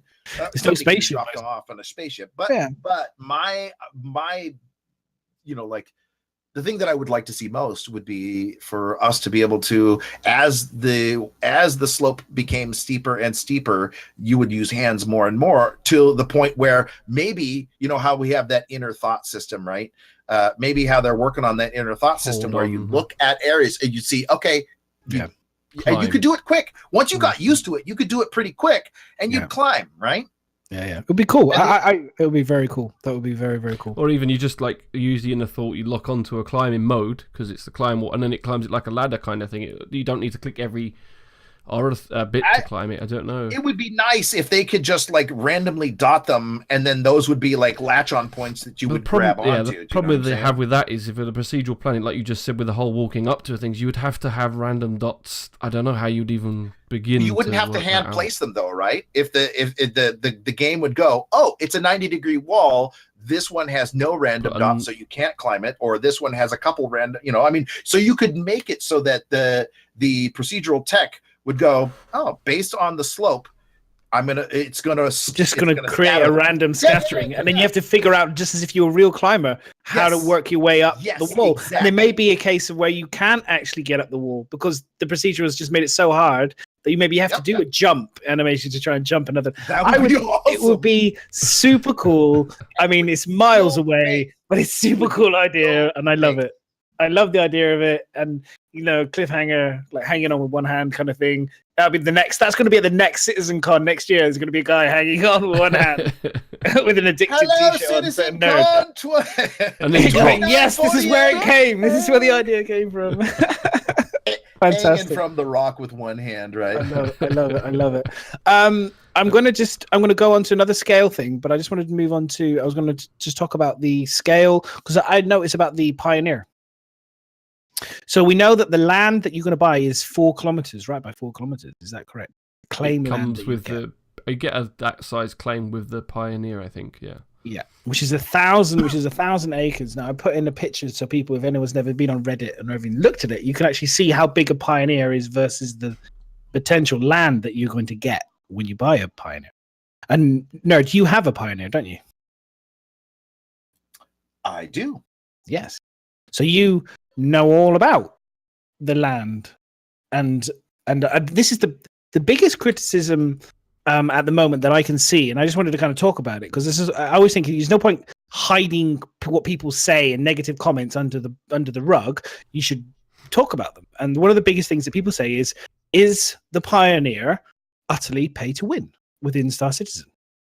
I mean, I have my view on it, but I'd love to hear. I'd love to hear what you guys think about it. Because to be honest, you're not going to be able to. And I've told this to my stream multiple times, but I'll say it again here for people who may not have heard it.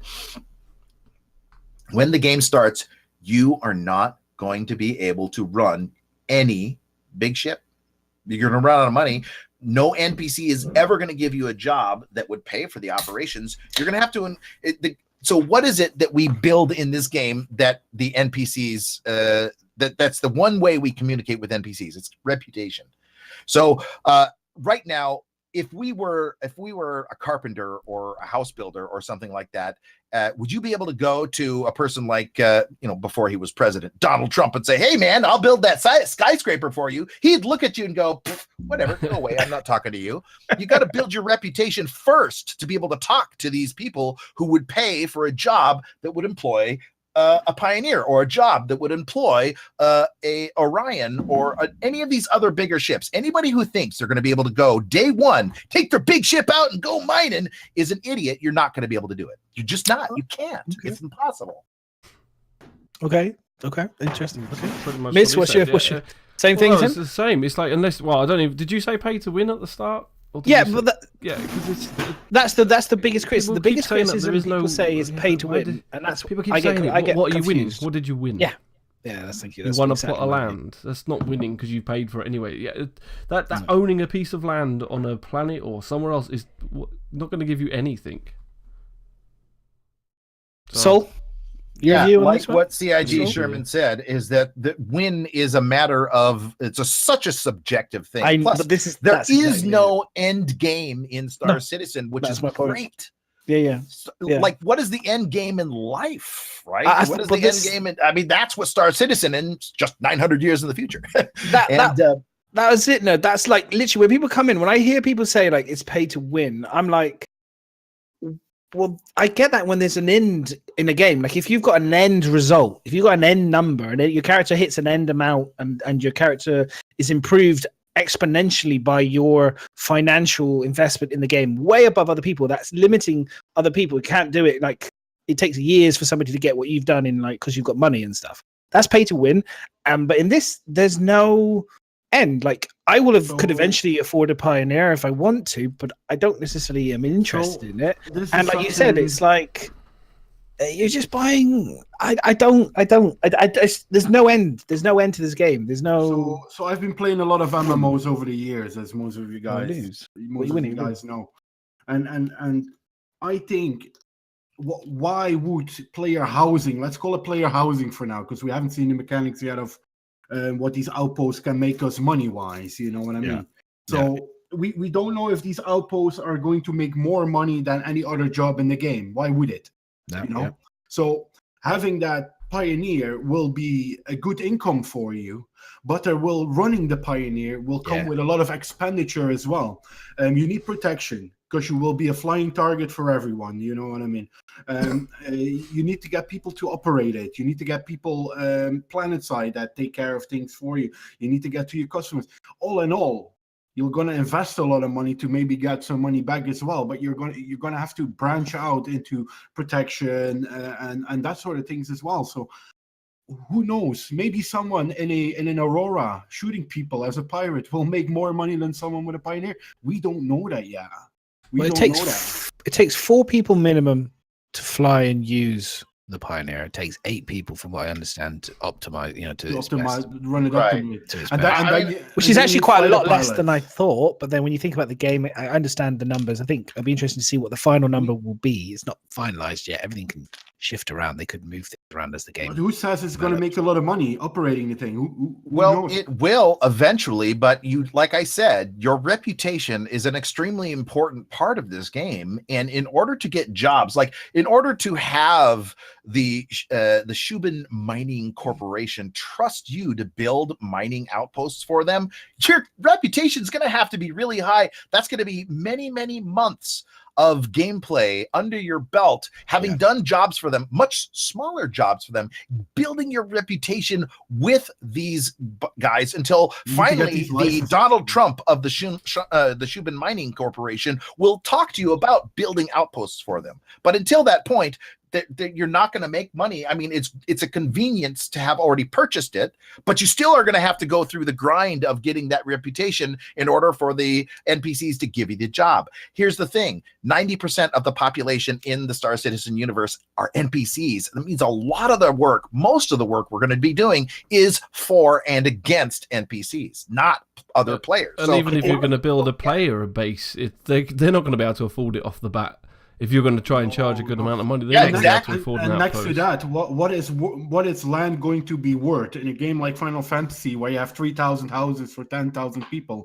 Land is worth a lot. For example, in games like Arcade, where the available plots are a lot less than the people that are on the server. For example, I don't know how it is nowadays, but if you look at 2 years back when Arcade was still a big thing, I think in the universe that we have, there's more than enough space for land anyway. So land will probably be worth a lot less. Than how many acres? A little bit. Find out how many acres are on like the surface of Daymar, for example. Let's just. I don't know what the diameter of Daymar, but let's just go and say. Let's just for our purposes right now, the diameter of Daymar is 500 kilometers. Let's say that's it. I don't know what it is, but let's just say that's it so we can get a number. Then use that. You can go and find the formula on Google to find out the surface area on that, and then you can find out how many acres. Anyway, it's so much that if every citizen had a 4 kilometer by 4 kilometer plot, you wouldn't be able to fill up even half of Daymar. No, we said the other plans that are coming out. Do you know what I mean?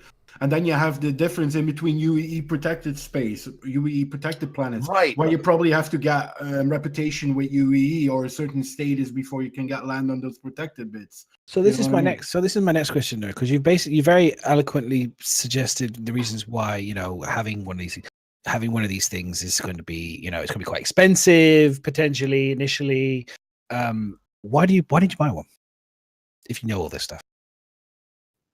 Well, why not earn it in game as you've gone along? Why not earn it as by the time you get to the place you're going to be an org that's going to be doing this? Do you think you'll be able to get to that faster? Your organization, that's why you got it, because you'll be able to do it quickly, do you think? I'm just wondering. Or did you just do it because you wanted to give Star Citizen $700 or $800 to continue the progress of the game? Well, I mean, I used credits for it, but I eventually will be buying it with cash as well.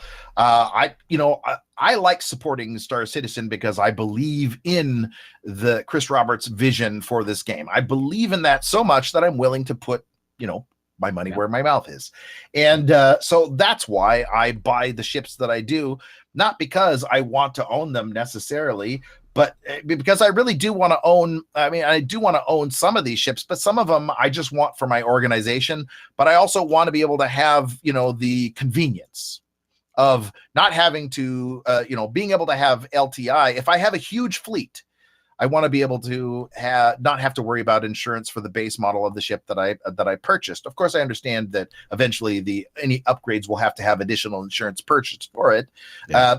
But my point is that I have an organization that is building. I will have a lot of people in that organization in different ships and that kind of thing. I just look at it as a convenience more than I don't see it as pay to win. I see it as pay for convenience and pay for the development of the game, because I never look at any of these purchases as being a purchase of a ship. I look at it as being as paying for CIG Sherman's salary, or helping to pay for his health insurance, or that kind of thing. We're all paying for these guys to develop this game that we really, really want, and they all need to live and eat and that's what I'm paying for, right? If I get a ship in return, I'm happy too. And I think also, listen, I'll send you my bank account number. You can put some money in there. I need to live and eat as well, man. Yeah, but what are you making that I want? Yeah, I'll make whatever you want for you. I'll dance for you. I'll do everything for you that you want. Break dance for money. You need the T-shirt. I will do your emotes. And your desperation is showing there. So you need the T-shirt. Put it on your. You got a black hat there. You should start putting some stuff on there. Start printing. I think going back to the pay to win thing, I think there's also it's like people mention it, but they don't. No one can clearly go for what a win is in Star Citizen, because there's no such thing anyway. But on top of that, there's everybody's idea of what they're going to play is differently. Like, just because you've got a big ship that's very expensive, that doesn't make you in any way. It's not even pay to advance to a certain degree. I may just want to always fly an Aurora. I may just want to always be the little guy that carries a small cargo all day long. Why do you think that everybody has to be in the top ship? Or why does everybody have to be in the biggest ship? I actually don't want a massive ship, because I wouldn't want the responsibility of flying it to be the one that's controlling everything in it. I'd rather be a crew member on one. So it's just, people want different things, and I mean, Madness, you're happy in your dogfighting ship. You don't need single player, single ship Pioneer. That's not going to make your dogfighting any better. So I have no interest in buying a Pioneer. The only big ship that there's only a couple of ships I'm interested in. Big ships I'm thinking about. One is the Carrack, and the other one is the Endeavour.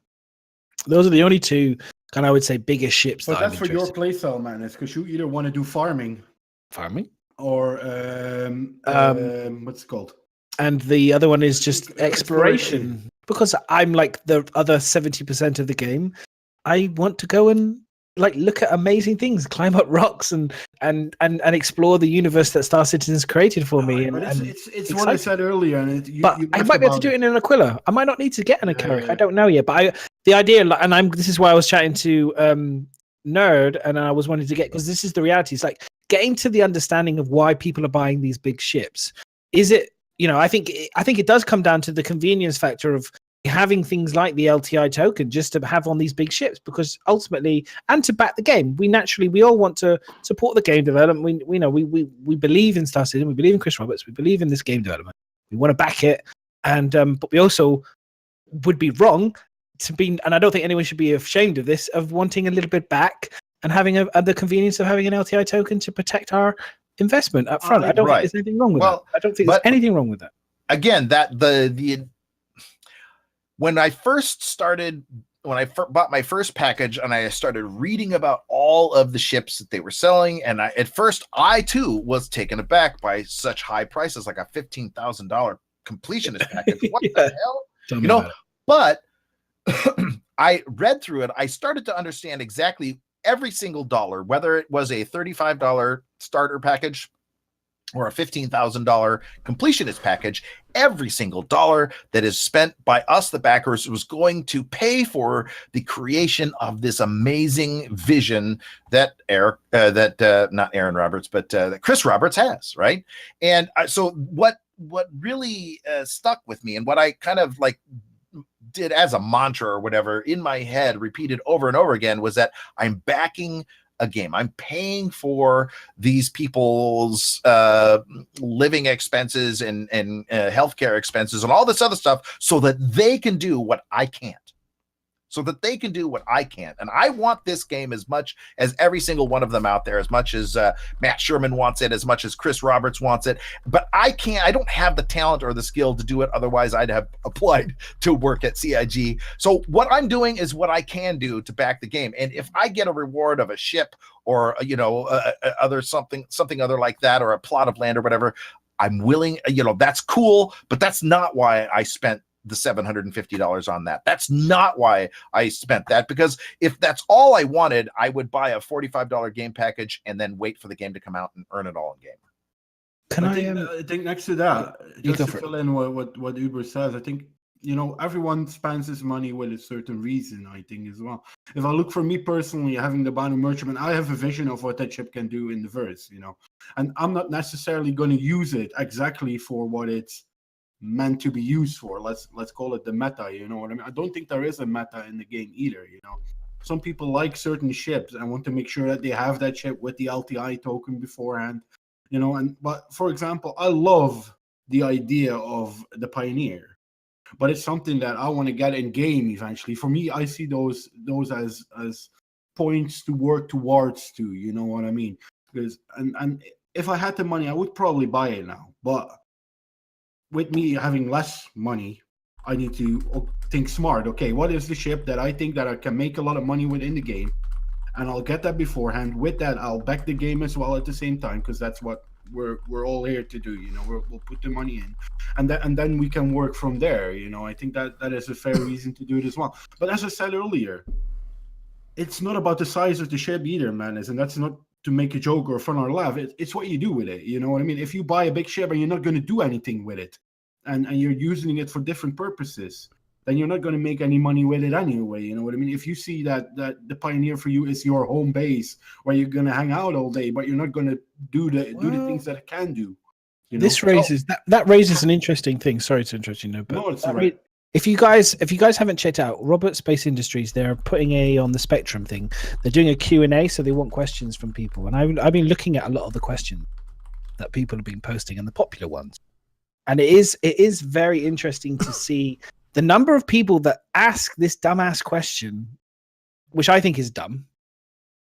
They all want to know what other things that the Pioneer can do, like as if the Pioneer should be this ship that can do so many different things and become this amazing ship that can do, like, it can be a fighter and this and pie. And I'm going there going, do you guys really that's your question? And it's going high, and these questions are getting high up in this bloody tick box. I'm going, who are the idiots on Spectrum thinking these bloody? This is a stupid question. Idiots on Spectrum. Who the f? This is a stupid. There's some great questions further down, and I'm like, what the hell? Do you guys remember the whole dust up about the Cutlass, right? Where it's supposed to be the ship that can do it all. Oh, and it just got to that point where when they found out it couldn't do it all, people got really, oh my God, I'm being ripped off. It can't do everything. It's specific. People will learn eventually. It's specific. It's as a specific task. That's to me, what it should do, in my view. I don't know, but it should be what it says on the tin. It should be a colonized. And then if you want a variant version that does something else, then that's fine. You can have a variant version of it that has modules. It'll do its own job that well either. That would be nice. A variant that builds space stations instead of exactly. But so what I was thinking is, and I just thought of this as I was listening to you guys, and I thought, well, to me, it's not about the destination. So when people say pay to win, for me, it's about the journey. Yeah, right. That's why I'm buying these ships, because I don't care about the destination necessarily. I care about the journey itself. So I know that I'm still going to have to go through and build my reputation to the point where I can actually start using that ship, right? Whether it is the Endeavor or the Pioneer or whatever, the Reclaimer or whatever big ship I have, I realize that there'll be a lot of play time in smaller ships, building my reputation with the NPCs in order to get the jobs that will pay for the operations of those large ships. So for me, it's the journey. I don't really care necessarily about the destination itself. Definitely. It's more of what I'm doing in between this point and that point. And I've said that a lot about other MMOs, the same thing. It's people tried to get to the end game as such, and then they get there, and then it's like, well, now what? I've got there, and you do a couple of raids, and then you're bored. But the same way as you can, say, pre-order a game and get the elite weapon that you'll get to use at 50, but you've still got to get to 50. It doesn't just make you end level. So it's kind of in a similar principle to that. You can buy these end games. It will cut you a bit of grind down. It's definitely going to give you a bit of an advantage. But it's a personal advantage, because I think, like Steve the Geek said in Czech, and a few people have said, they can't have that much time to, say, grind for a big ship. So what it's doing is, yes, you'll still have to grind the reputation, but it means they don't necessarily have to earn all that credit as well to then go and buy the ship. Or some of these ships will be rarer. So some of these ships will take longer to... If you want to buy one, it might not be available. So it's all in between the ears as well, miss. You know, how much role play can you? For example, I still play Final Fantasy. I got my character on max level. How much of a completionist are you? You know, how much of the things that are not necessarily end game do you want to get? Do I want to get all the costumes? Stupid examples. Do I want to get all the ships eventually? Do I want to get all these trophies? Do you want to get all these achievements? You know, I think the end game is not necessarily, in some games it is, you know, because it's very linear and it's very compact. But I think in an MMO of the size and what Chris Roberts has envisioned, there will be so much more to branch out to get as well, instead of being, there is no end game, I hope, to a Star Citizen thing. Because it's as much end game as you have in between your ears, you know. I still play Final Fantasy. I want to get this and this and this achievement. I want to get this and this and that achievement. I want to get this costume. So there's always things to do. And next to that, you have a group of people where you socialize within the game. And I think that is where it starts is getting really strong. You're right, Sol. Where that social interaction is going to be one of those areas where you find yourself having this. It's those interactions that take you beyond or outside of that scripted gameplay. The problem a lot of people have is that they can't think outside of the theme park. You know what I'm saying? The theme park game has been the rule into us for the longest. You know, there are no real sandbox games that have really flourished, right? Because people get lost in sandbox games, especially if it's a niche. Yeah, but it shouldn't be. No, right? The game should be able to be designed to a way where the theme park really is the lesser part of the game, and the sandbox is really where it's at, right? And I'm hoping that that's kind of what they're looking at with Star Citizen. Like, well, how can we make it? And that's where I think the subsumption also comes in. I'm hoping that the subsumption is able to play off of something that you do. Like if you go and you're blockading, you know, this mining operation and you're going in there and stealing ore, that creates other missions. This is what they've talked about. That is sandbox. That's not theme park, right? And that is you know what I'm using? Yeah, I was going to say, I agree. I think that's a lot of what people were part of to make a sandbox actually work is the interaction with other players. Because that's what's going to create your content. It's not following a path that's going to do it. It's literally bumping into people trying to rob you, people supporting you when you group up. You know, other games have had it to a degree when you meet up in public areas. If an NPC though make a mission based on something that you did, exactly. Right? Like if you go and you start harassing these miners, NPC miners. Right? And then a mission that hires other players to come stop you is created because of you. That is like the NPCs are participating in the sandbox game, not just the theme park game. Do you know what I'm saying? Yeah, and I think that's what's been a big value with most sandbox games at the moment. I think the only one that talked about doing it was EverQuest EverQuest Next. They talked about having subsumption NPCs, and it was exactly that. You know, they're going to have day and night cycles. You'll be able to interrupt the NPCs. You'll be able to force them to do something else, which would then, like you said, if you cut a forest down, they'll say, well, you've just cut my forest down, and then they'll get people to get you. But it never materialized. The game fouled. And so this is a huge thing for Star Citizen, which I think some people appreciate and some don't. This subsumption that they're working on it's unbelievable. Having a bartender that's going to go to bed at the end of the night and then come up in the morning and, like you said, maybe give you a mission because he looks at you and thinks, oh, this bloke I can trust. I need, or one day he's working his bar and all of a sudden he's run out of drink. Like he wouldn't, if he's physically using drink and then goes, oh shit, I've got no drink. Oh, are you a trader? Okay, can you? It comes down to reputation as well. Here's the thing. This is why that bartender, that NPC bartender, runs out of booze because Little Bit of Madness hijacked his shipment and is selling it to somebody else in another system. Then that bartender hires you, Miz, to go and get a new shipment. He doesn't even hire you to deal with Little Bit because that's already happened, right? Or something like that, you know what it is, guys. Or whatever, I think a lot of games have this. The law's already killed me. I think a lot of games have this, Uber, but it's all player driven.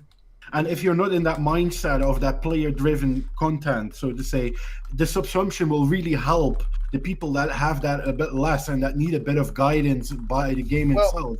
It will create which that games a lot better. Have this, Sol? Well, this Final complicated. Fantasy, Black Desert, Dark Age, but those games have all very niche player bases. No, they don't. None of them have that. What I'm saying is that player driven. actions, You guys are not listening. Player driven. So Well, player driven. There's a has lot of things that are player driven that necessarily are for a very niche type of people that like this role play type of idea. You know what I mean? Guild versus but guild.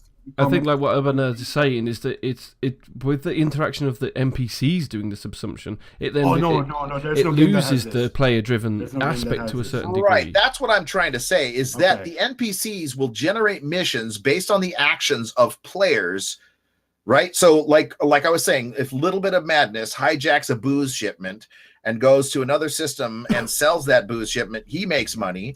Then the bartender who was expecting that booze shipment wherever he's at has to hire one of us. You know, they put up a job, and a player can then take that job to go and get more booze for him, because he's got to have his establishment run. So he does two things. He puts up a bounty on me, and then he puts up one for somebody to come and get more booze. I think that is a great thing, though, because you don't see that in all the older games, because it's all what I said, it's player driven. So it's great to see that Star Citizen tries to insert such a thing to make that more accessible for all types of people, not necessarily the people that like to play these niche games. Here's my thing. Why can't NPCs pick up the missions? They might. No, but they've already said that they will. If a player doesn't pick it up in time, that the NPCs will end up doing it, right? Well, so you could, because you can't have the bartender just be out of stock constantly. No. So he might turn around and say, "Well, I'm doing no stock." So someone may well. If nobody picks it, whoever picks it up first, NPC or player, that's who does the mission, right? Okay, so it's not gonna. You could have, in theory, lots of people taking the same task at the same time, trying to complete it before other people, which is pretty cool. Yep. This is going to be my other thing. Is do you think that with NPCs and the way that they're building pioneers and hiring NPCs, it could get a little bit SimCity-esque in the sense that you kind of, could end up becoming a manager of hundreds and hundreds and hundreds of NPCs, right? Or is it going to be a limit? I don't think so, because you have to. What they've said is you have to be on the ship with them. They pretty much run them. They have skills. They can do the stuff on their own. You don't have to do anything other than make sure they can get paid, and you might choose to buy like the things that you do have to manage. Like if your NPCs are high quality, they may expect better food, right? They may expect more time off.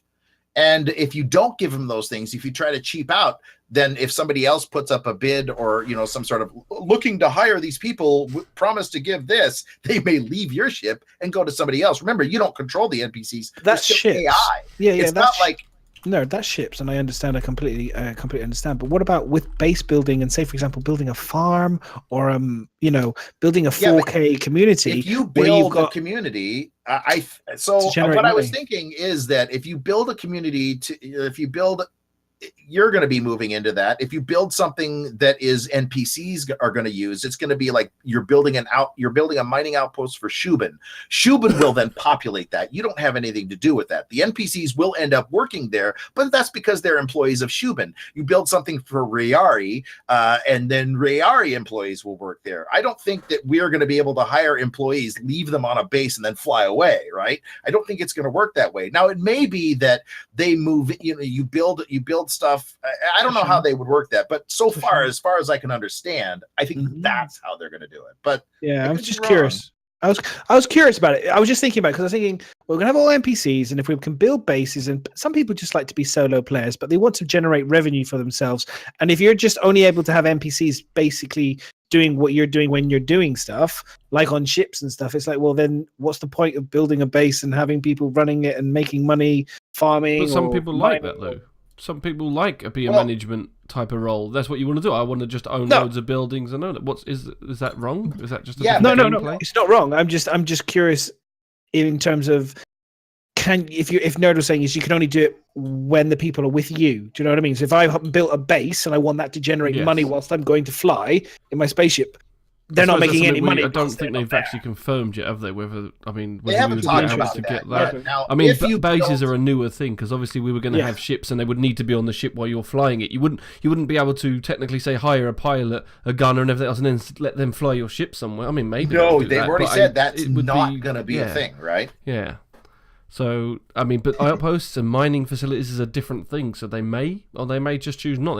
That might be something that they will have to discuss. They may say that they will continue to work and sleep and live, but you've got to be attentive to them. Like continue, like you have to be there all the time.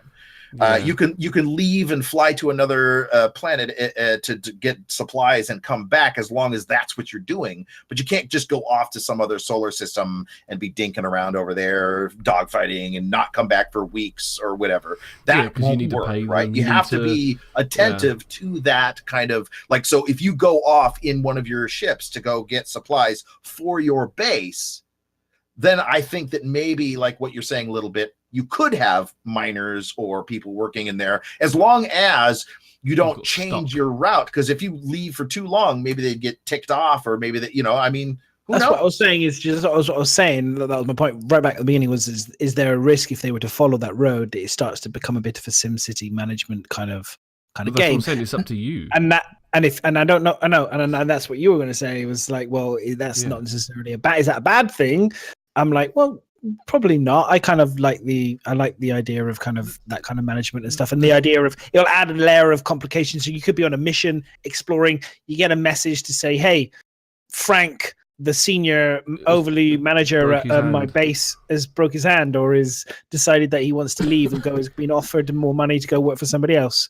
You need to then look at resume of other people. I think that what they want, guys, is they want us to, like, if we're going to do something like that, they would probably have like an HR person that would take care of all that. And the only thing that you would know is not why the person is leaving, but hey, here are 4 people. We need to hire one. Which one do you want to hire? Right. Yeah. And that would be the only thing you would ever do. You're not going to, and you might be able to choose stuff like, okay, I'm gonna spend more money and get better food for these guys. I'm gonna have more entertainment, like a better selection of movies or something, whatever it is that they really like. Or I'll spend a lot of money and I'll get a what do you call it? One of those little seats that you have where you can play Star Marine or Arena Commander, because that's a the pod game, pod right? Yeah, so a sim pod. So I'll spend the extra money and get a sim pod, and I'll get a lot of extra games for that sim pod and make my employees happy, right? But other than doing those things, you're not going to go in there and say, okay, now Jim has to go poo. No, Samantha, she has to go cook food, or they've got that. EA's got that. It's called Sims, right? And that's what they said. We're not going to have to do that kind of. It's not going to be Sim Citizen, but there is going to still be. You got to buy the right kind of food to make sure that they are happy, right? So you're not going to tell them to go do that. Is it only me, or is Uber's audio going up and down? It goes up and down. Okay. I think it goes it's up and down a probably little bit. my audio, guys. Sorry. We've had this problem before on Zoom. For some reason, Microsoft is thinking like adjusting audio automatically. I don't know why. What? Really? Yeah, is it to do with that? Letting it take full control or something? Because we had that issue before. When you go into your microphone settings, you can go into your settings and there's something under Windows and it says if security or something, you can stop it taking or making it take full control of the microphone or something. Yeah. So.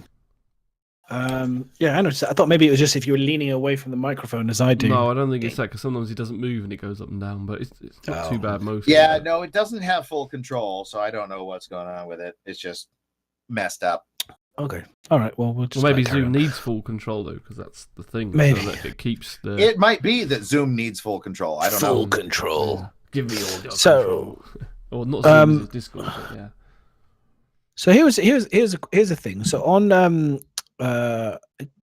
the Google Doc on Reddit, I saw this wonderful picture where they talked about a rescue mission. So we were talking about missions and other things, and this person had done like a really cool kind of frozen mission and stuff. And I was kind of curious on like expeditions and stuff, and in kind of rescue missions. Is anybody interested in being in rescuing? Is that like a kind of a mission where people be like, yeah, I'm up for that. That sounds cool. Or do you think because we're going to have the medical profession with the Cutlass Red, and they're going to be medical bots and stuff. And do you think that will all be tied in? Will there be like like a rescue team? There'll be NPC rescuers, and because you could get stranded. The people are going to get stranded. It's going to be a thing. Your ship might crash. Your Nox might crash and or your rover might break down, you can't repair it and stuff. There are a lot of people who want to get in on rescue missions, Do we know when that could potentially be a thing? I would rescue anyone. 3.2, 3.3, It 3.4? It depends what mechanic would be involved in an actual rescue mission. I mean, if it's just because it's a bit like bounty hunting. If you just get someone, take them to your ship. I mean, until what you define as a rescue. If someone's stranded and you just pick them up and drop them off at Olisar or something like that, that could be in at 3.0 technically. So how could you we already do? We can already do rescue missions right now, right? Yeah. That's something that if your ship gets blown up while you're out at a mission or whatever, you're out clicking on the thing and then somebody shoots your dang thing and you're like, dang it, now I'm stranded out at mission number 3 or whatever. You just call one of your friends, they come out to mission number 3, they fight off the pirates and then they pick you up, right? Okay.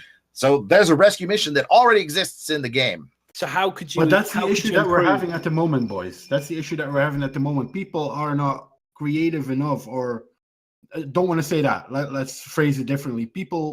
Not everyone thinks that way, of the role play kind of way. Because I can just press a button, I'll respawn at Olisar. No, if you think more role play, and that's what I tried to explain earlier. If you think more role play, you create that content yourself at the end of the day. Yeah, but if you think about this, matters. Right, exactly. Death right now does not matter. So because death has no fangs, no teeth, it's not, until death has teeth, it is not going to be a thing. If you don't make death really something to avoid, then rescue will never be a thing. Right? Yeah, I mean, no one's going to rescue me. Anyone sees my handle and they know my handle, I'm going to have to change my handle when we go to the live. When death matters, my handle will be changed into something completely, completely different, so that when I'm desperately in need, completely safe magical pony. That'll be his new handle. Completely safe magical rainbow pony with sprinkles. Come and get me, please. With fluffy sprinkles is desperately needing picking up from somewhere. Everyone would be like, "Oh, we just rescued Fluffy. You do know who you just rescued?" I'd be like, "No, you just rescued that bastard. That's all he's Fluffy Sprinkles was so nice. No, he just blew up our convoy." Oh. But that's. I mean, I love the idea of using rescues missions and turning that into traps. I think rescues is going to be a huge thing. I mean, turning them into trap. A big issue with, say, the Multicrew ship thing that someone brought up on the stream before is that if you go out as a Multicrew and I don't know, say you've got an Ursa rover and you land and there's a few of you, some of you drive off and then someone decides that they want to stay on the planet and then the rest of your crew take off while you're in an outpost or whatever, you're then stuck there. There's no way to get your ships because your ships don't belong there. You're literally just stuck on a planet until you get rescued or somehow get. How do you get away from that? You call. So there is going to be a way. Like if you're at an outpost, right? Well, there's a radio there, so you just call somebody. You get onto the communication system in there. If somebody strands you there on purpose, then you maybe have to hack into the computer system at the outpost, and then utilize their radio system to call for help. But I can see people getting stranded a lot. Like, even not by on purpose. Like, if you guys are Multicrew and you have to log out, I've got to go for dinner, right? You log out in the freaking outpost, you're then stuck there, and the next time you come back in. We know that some of those outposts are going to have landing pads, so maybe you're going to have to take a long trek from one that doesn't have a landing pad to one that does, I mean, but your ship is not going to be on that planet, though, is it? Or will they just let you have it? Maybe you rent stuff. What if you rent a scooter? They could be rented. But here's the thing. What if you've never called? Because didn't they say that the first place you spawn the ship, that's where you go, and then wherever you fly it to, that's where it's at, right? Yeah. So it may be that they set up a taxi service for NPCs and players, right? I mean, the Genesis Starliner is eventually coming in. It would be nice to be able to see if there is a way for you to call for help. I mean, if you don't know anybody in the game, I mean, in 3.0, we're not getting our own beacons, right? We're gonna get beacons eventually. We'll get our own bacon though. They said we will get beacons eventually. We'll get bacon. We're gonna get little bits of bacon. Nerds chat. Bacon. But we will get beacons, and we are going to get this stuff. I'm sure. It was just an interesting topic of conversation. It's an interesting chat in terms of not even that. Like, you put a beacon down, then someone's got to rescue you, which means you could be there for ages if no one picks the mission up. Now, yeah, I think, as Urban Nerd said, that may well be the solution, that you call your ship, even if it's on another planet, and it'll have to be delivered. So you're still going to have an element of wait because you chose to go. Because don't forget, this is all going to be like, this is what's making the game difficult, in my opinion, to kind of balance, because you want people to multi-crew, and I want a multi-crew, lots of people want a multi-crew, but there's lots of downsides to it as well. And like, yeah, if you stuck and you need to get your ship, this can happen to a lot of people. There's loads of times you have to log off at any time or whatever, and if your crew's not going to hang around for you to come back, or if you're on a long exploration, you might be miles away from your ship anyway. So potentially calling your ship and getting it delivered. But you've actually raised a really interesting point. Okay, I'm on Mrs. ship. Okay, let's say, Nerd, you're Pioneer, right? We've all jumped on your Pioneer. We take off. We go off on a big trek to colonize a place. My missus says to me, in my ear, you've been playing it all day. You need to get off. It's dinner time, whatever. 2 hours into the flight, unexpected, whatever, or something's happened. Terrible disaster. Something has happened. Sorry, guys, I have to go. I log out. When I re-log in again, what am I logging into? Am I logging in back to when I first started, or am I logging into your being on a ship ship is not such an issue. If you log out in the bed on that ship, you will log back in on the bed in that ship. Yep. In that ship. So and technically, when they arrive at the destination, I will be there. You'll be there. Okay. Yep. So if we were on a planet, here's the thing, I had to leave.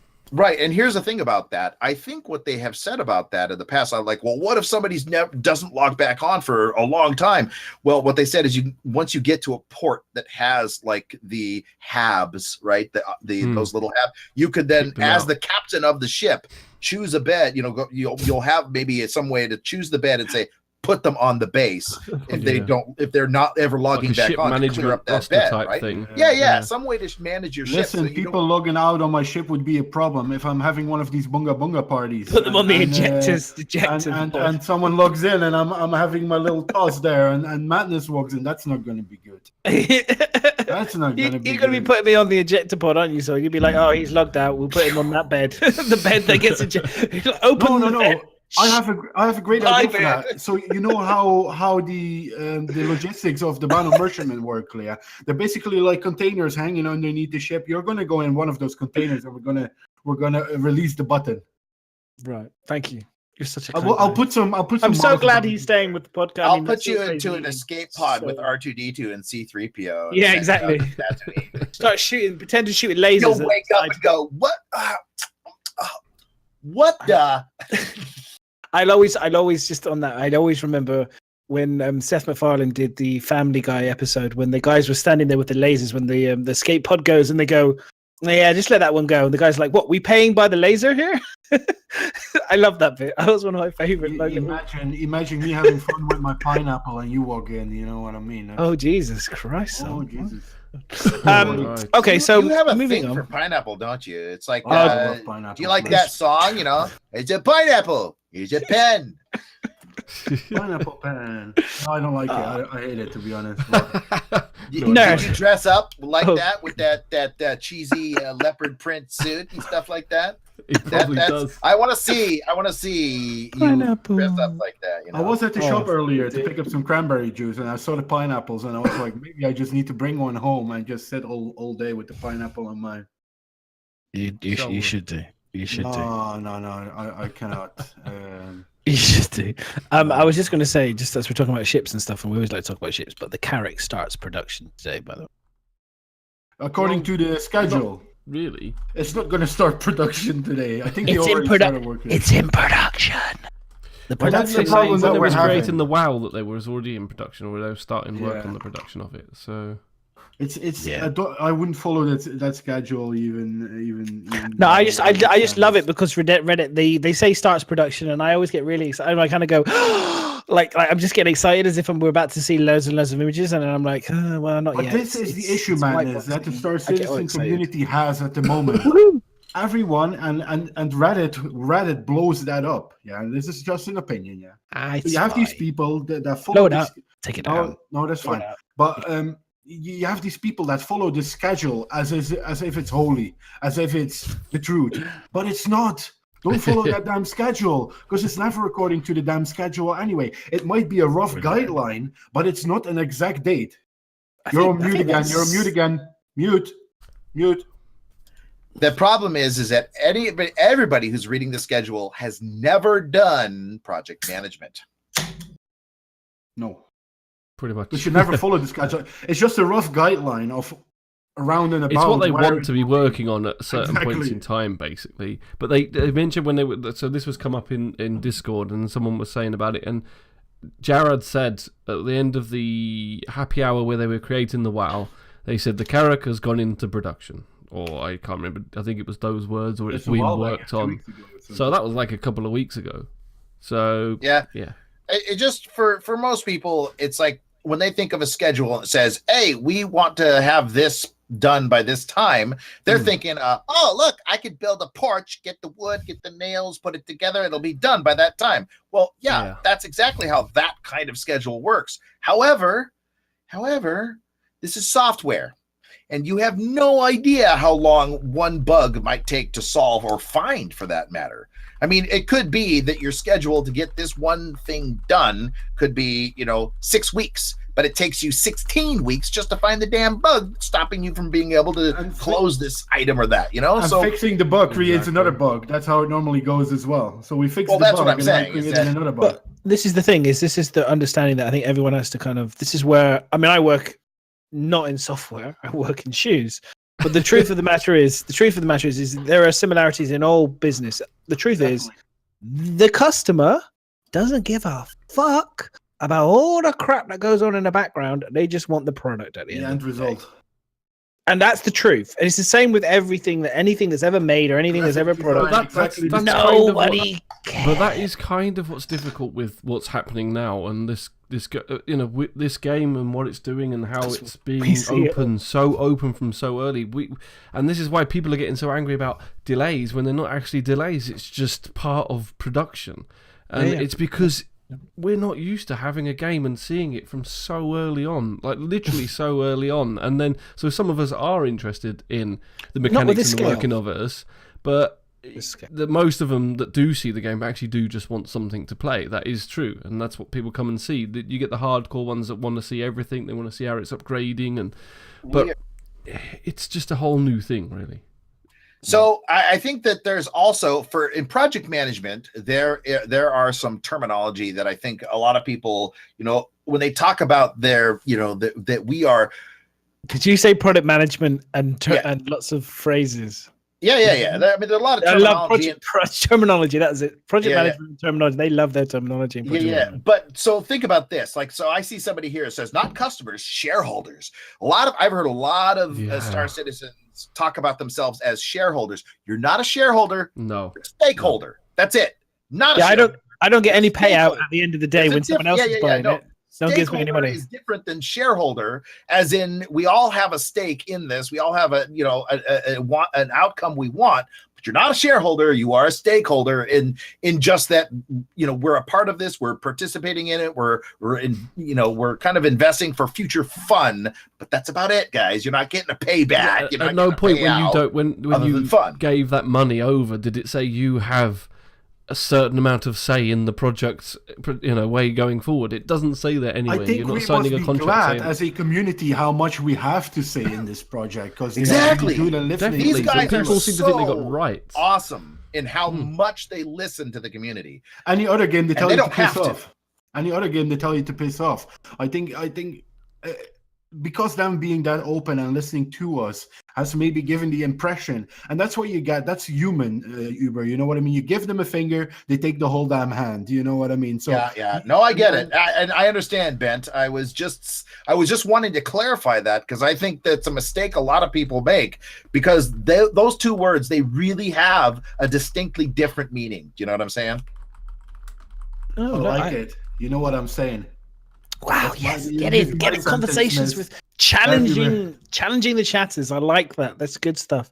Right, we had the ship matrix. Nerd, have you seen the ship matrix? Have you seen anything that's excited you with the ship matrix? Anything that's confused you? At the moment, I had I had a new person, never played the game before. They came in. I watched their stream. Within 10 minutes, they didn't know what the fuck was going on. They didn't know where to spawn their ship. They didn't understand the green. They were like in the hangar going. They went into their hangar and was like, "Where's the hangar?" They had bought the 2017 Citizen Con Aurora, which was 15 quid. That gave them the Aurora and the Arena Commander package only. It was the worst. Someone had given them advice who played the game, supposedly said, buy this package. It's not a package. It's 15 quid. You got nothing good in the game other than Arena Commander and the ship to look at. I was like, you ain't experiencing nothing. All you're going to experience. Wait, that's a package you can buy? Yeah, it was exclusive deal. It was like a deal They to bought do the with ship Citizen only, Con. was it? They bought the ship only, but it was part of a package for Citizen Con. No. $20 It wasn't a package for Citizen Con. There's an offer saying New Beginnings, and you add that as a discount code to a starter package.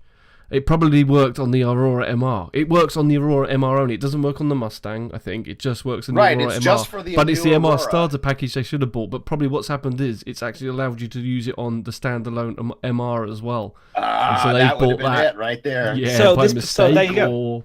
So this yeah. person's bought this package without, and again, it's just, and then they're sat there going, I don't know what I'm doing. They're getting frustrated. It's a streamer. He's got 4,000 followers. It's a pretty, he's a well-known good streamer. He's got this list of games that he's all excited about playing, and Star Citizen is one of them. And he's showing the experience that he's having with Star Citizen. And let's just put it this way: it was shit. I watched him for 20. I had to wade into this chat channel, like trying to help him, like every step of the way. You go into the hangar. There's the green thing on the floor. He's like walking all around the hangar for like 20 minutes trying to figure out where it is. It's the green dot. He's like, "Where's my ship? Where's my ship? I don't know where my ship is." You click on the green. Oh, and then he's like, "Da da da." Oh, and it's like light bulb moments all the time. And I was like, "Oh my god." I've given them everything that they need, this hint system that they're building for 3.0. Do you know what I mean? It's like they need this hint system more than anything. My viewers will attest that I am doing this almost every day without fail, going into my hangar. I do it a lot. I'll go in and get a ship out and I'll say, this is the hangar. You can't fly out. I mean, it's to the point where I think a lot of my long-term viewers, that if I wasn't being a goofball and doing, voices and just having a conversation and theory crafting at the same time, they might not stick around because it's a lot of repetition that I do, Yeah. But it's just, I couldn't get over it. It was like, I said to the guy in the channel, I said, do you mind? I would like to keep the VOD of your experience for Star Citizen. I almost want to package it and send it to Star Citizen because I almost feel like because they're aware that there's no tutorial, they're aware that it's not good. This is why they're doing the hint system, and they said it's something that's got to work on. But at the end of the day, although they want people to buy the game, they're also not that worried about the user experience to a degree. It's not great, but they're not. They're just trying to make the game at the moment.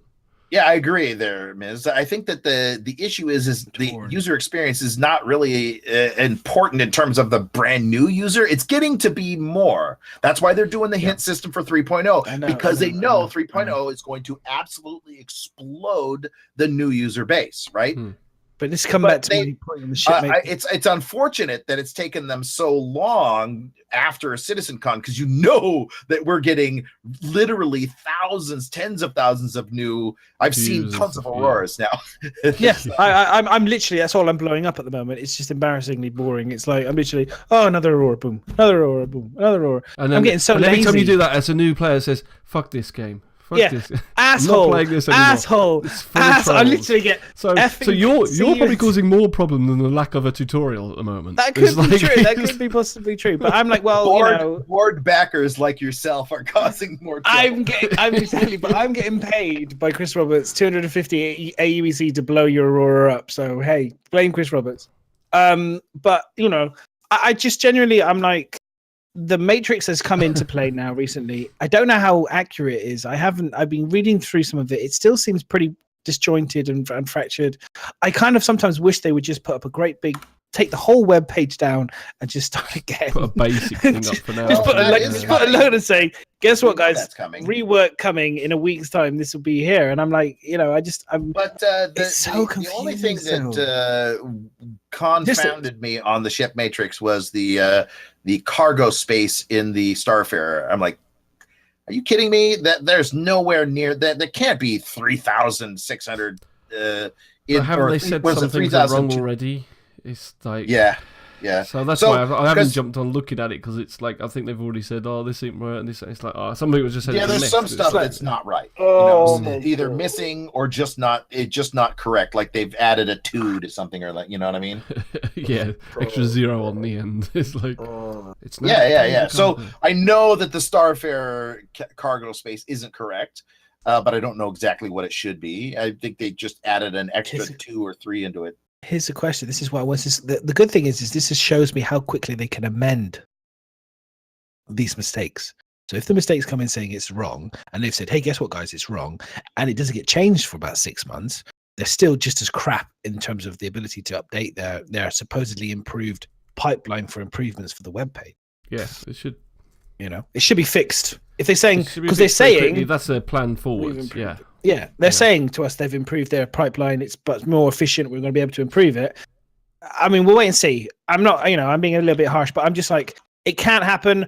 I think to improve the overall experience for new players, I'm excited to see the hint system in 3.0 and to see how good it is. I'm sure it's improved. But it was just something I literally experienced for the first time in a long time, because I haven't seen that many new backers, but obviously with 3.0, with CitizenCon 3.0, we still get new people in, and it's good. It's refreshing because I know all the nuances and all the ways to get around stuff. You know what I mean? I've been doing this for over a year. I've learned them all, so it doesn't bother me so much. I know all the quirky, stupid things that CIG do and all the mistakes and stuff. But for new people, they have no idea. Yeah, I mean, I've done like a tutorial series earlier on, then I did a second one, and then they changed stuff. They keep changing the bloody keyboard layouts. And when we thought 3.0 was near, I thought, well, I'll wait for that. Then it's like, oh no, shit, it's not near now. But it definitely, I mean, we all know that there needs to be a better user experience for new players, definitely.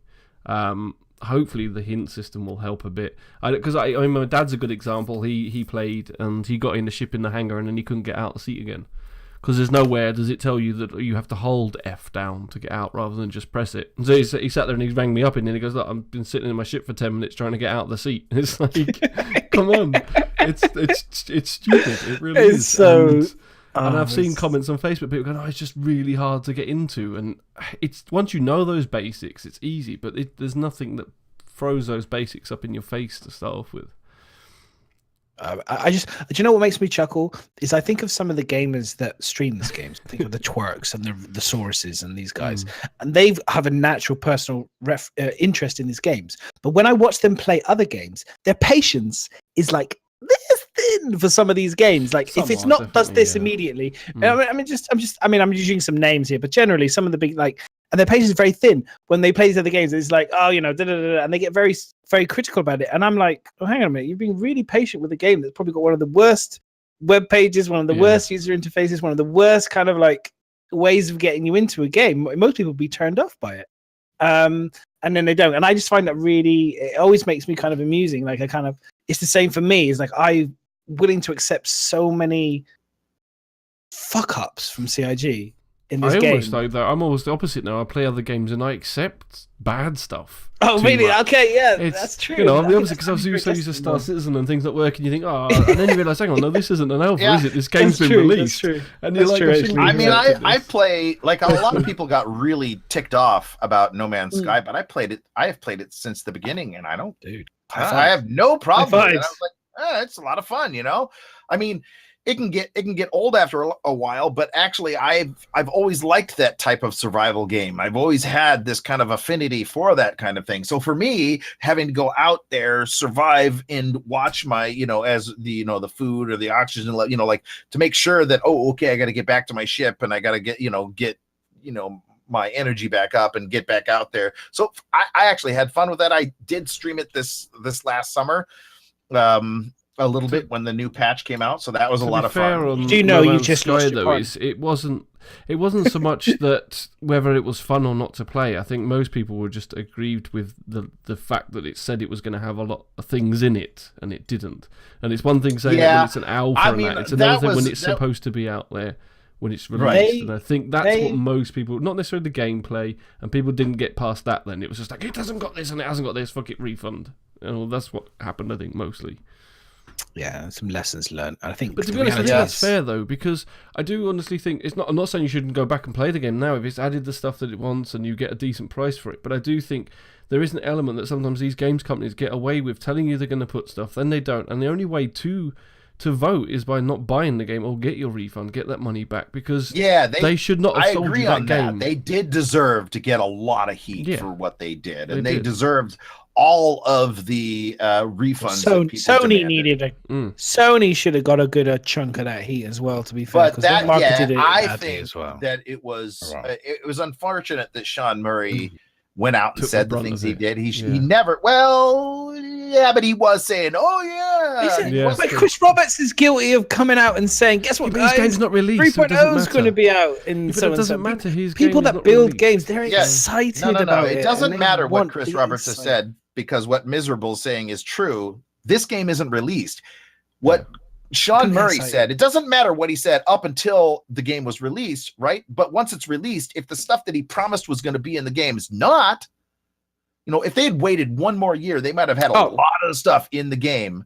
But then you got Sony pressing the buttons on the money. That's why we don't want a publisher being pulling the strings for Star Citizen. If a publisher was pulling the strings for Star Citizen, we'd have had some crappy released product, a couple of years ago that wouldn't have been anything that what we wanted, and everybody would have bitched and moaned and complained, just like they did for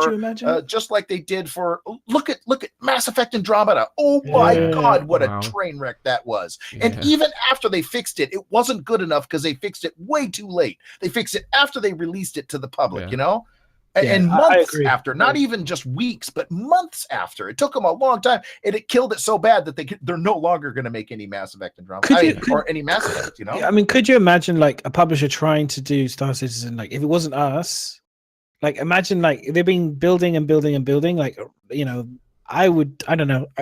The interference and the nightmare that they would have there, Star Citizen would be disaster by now. I think, in my opinion, would be falling apart all over the place. So I'm glad we've got it. We keep a hold of it.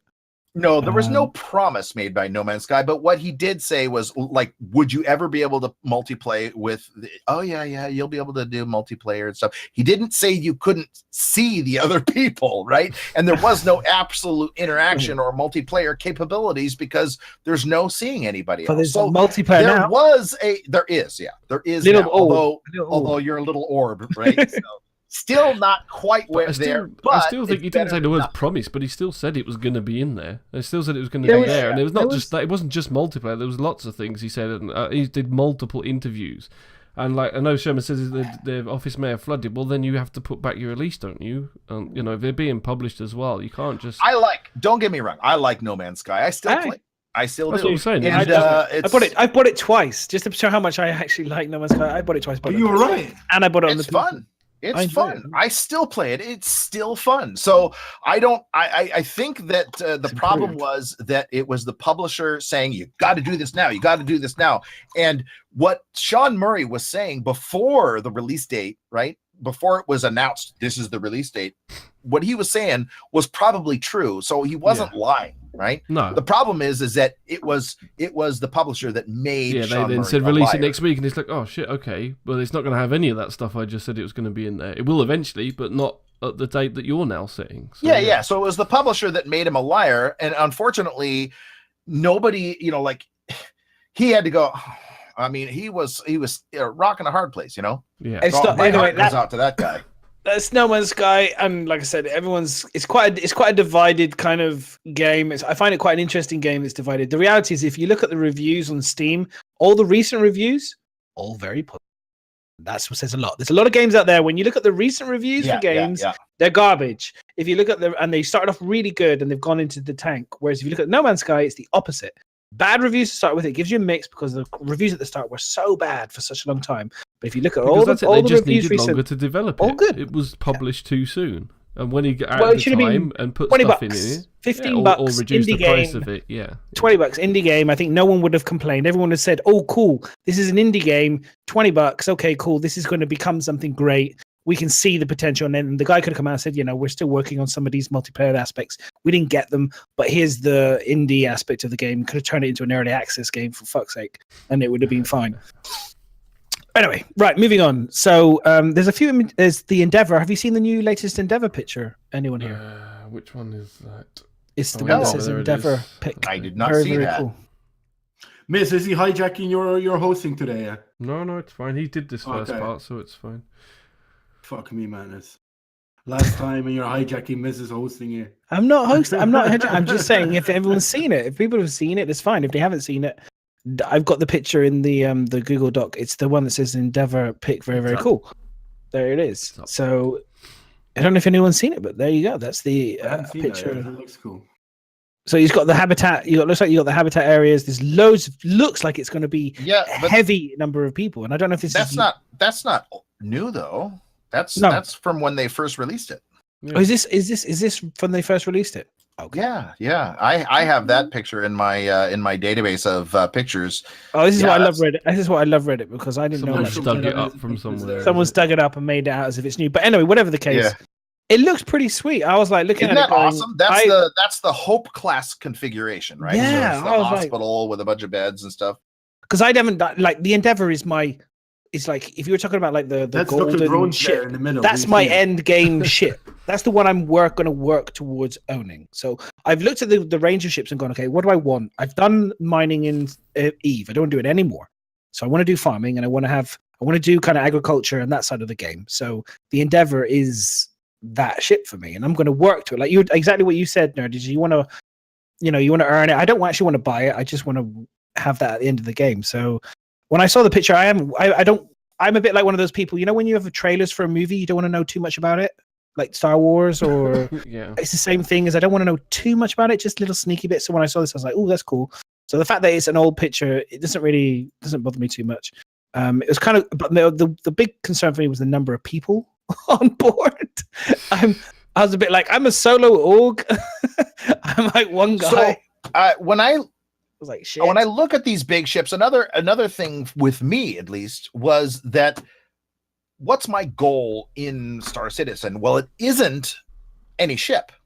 It's not a base on a planet. My goal in Star Citizen, do you guys know about the Lost system, right? The Oratani? No. It's a system that the jump point collapsed. I know I've been, reading about the lore and all this other stuff. Wow. Jump point collapsed, and there was a huge colony of people in there terraforming planets and all. They're all lost. They haven't found the jump point back to that system, so there's no clue about what happened. So one of the things that I want my org to do is we're going to search for the lost system. That's so cool. That's very cool. So you're going to search for the lost. It's a bit like searching for the lost city of Atlantis, really, isn't it? Exactly. So It may it's well not be about- underwater. It's about the journey. It's not about the ships or even It's the gonna be like- destination. Battlestar. No, what's it called? Is it Battlestar Galactica, where you're going to be on a ship with your crew, with your org? Yeah. You're all going to be searching for the We're promise. looking The for promised. jump points that'll lead us to the lost city. the lost system of Oratani. That is fantastic. I love that. I absolutely love that. That is very cool. Because like if you're on a big ship and you can just all hang out, play basketball, chat, chill, all the complications of people kind of getting together, maybe make babies. See. Well, and drummer Dan saying the lost system relationships. we found in the first weeks of this. Yeah. I think that these systems are so much bigger than people even understand. Yes. That you could scan for months, even possibly years in systems and not find a jump point if it's placed, somewhere just random. There could be a jump point really far away, like not even a system that's surrounding this lost system, but in a system that's further away than you think. And a long winding jump point is the one that you find going back or going to Oratani or something like that, I'll be looking for my virginity. It's just it's not the I think that it's going to be a fun search, and if it's not that, it's going to be new jump points going to new systems, taking a whole fleet of ships going in there with the Reclaimers and Orions and the Pioneers and stuff like that, with an organization going through a jump point nobody's ever been to before into a system that nobody's in, to kind of make your own way. And that's again the beauty of Stars. There's so many different ways that you could play the game, and how you want to do it is up to you, really.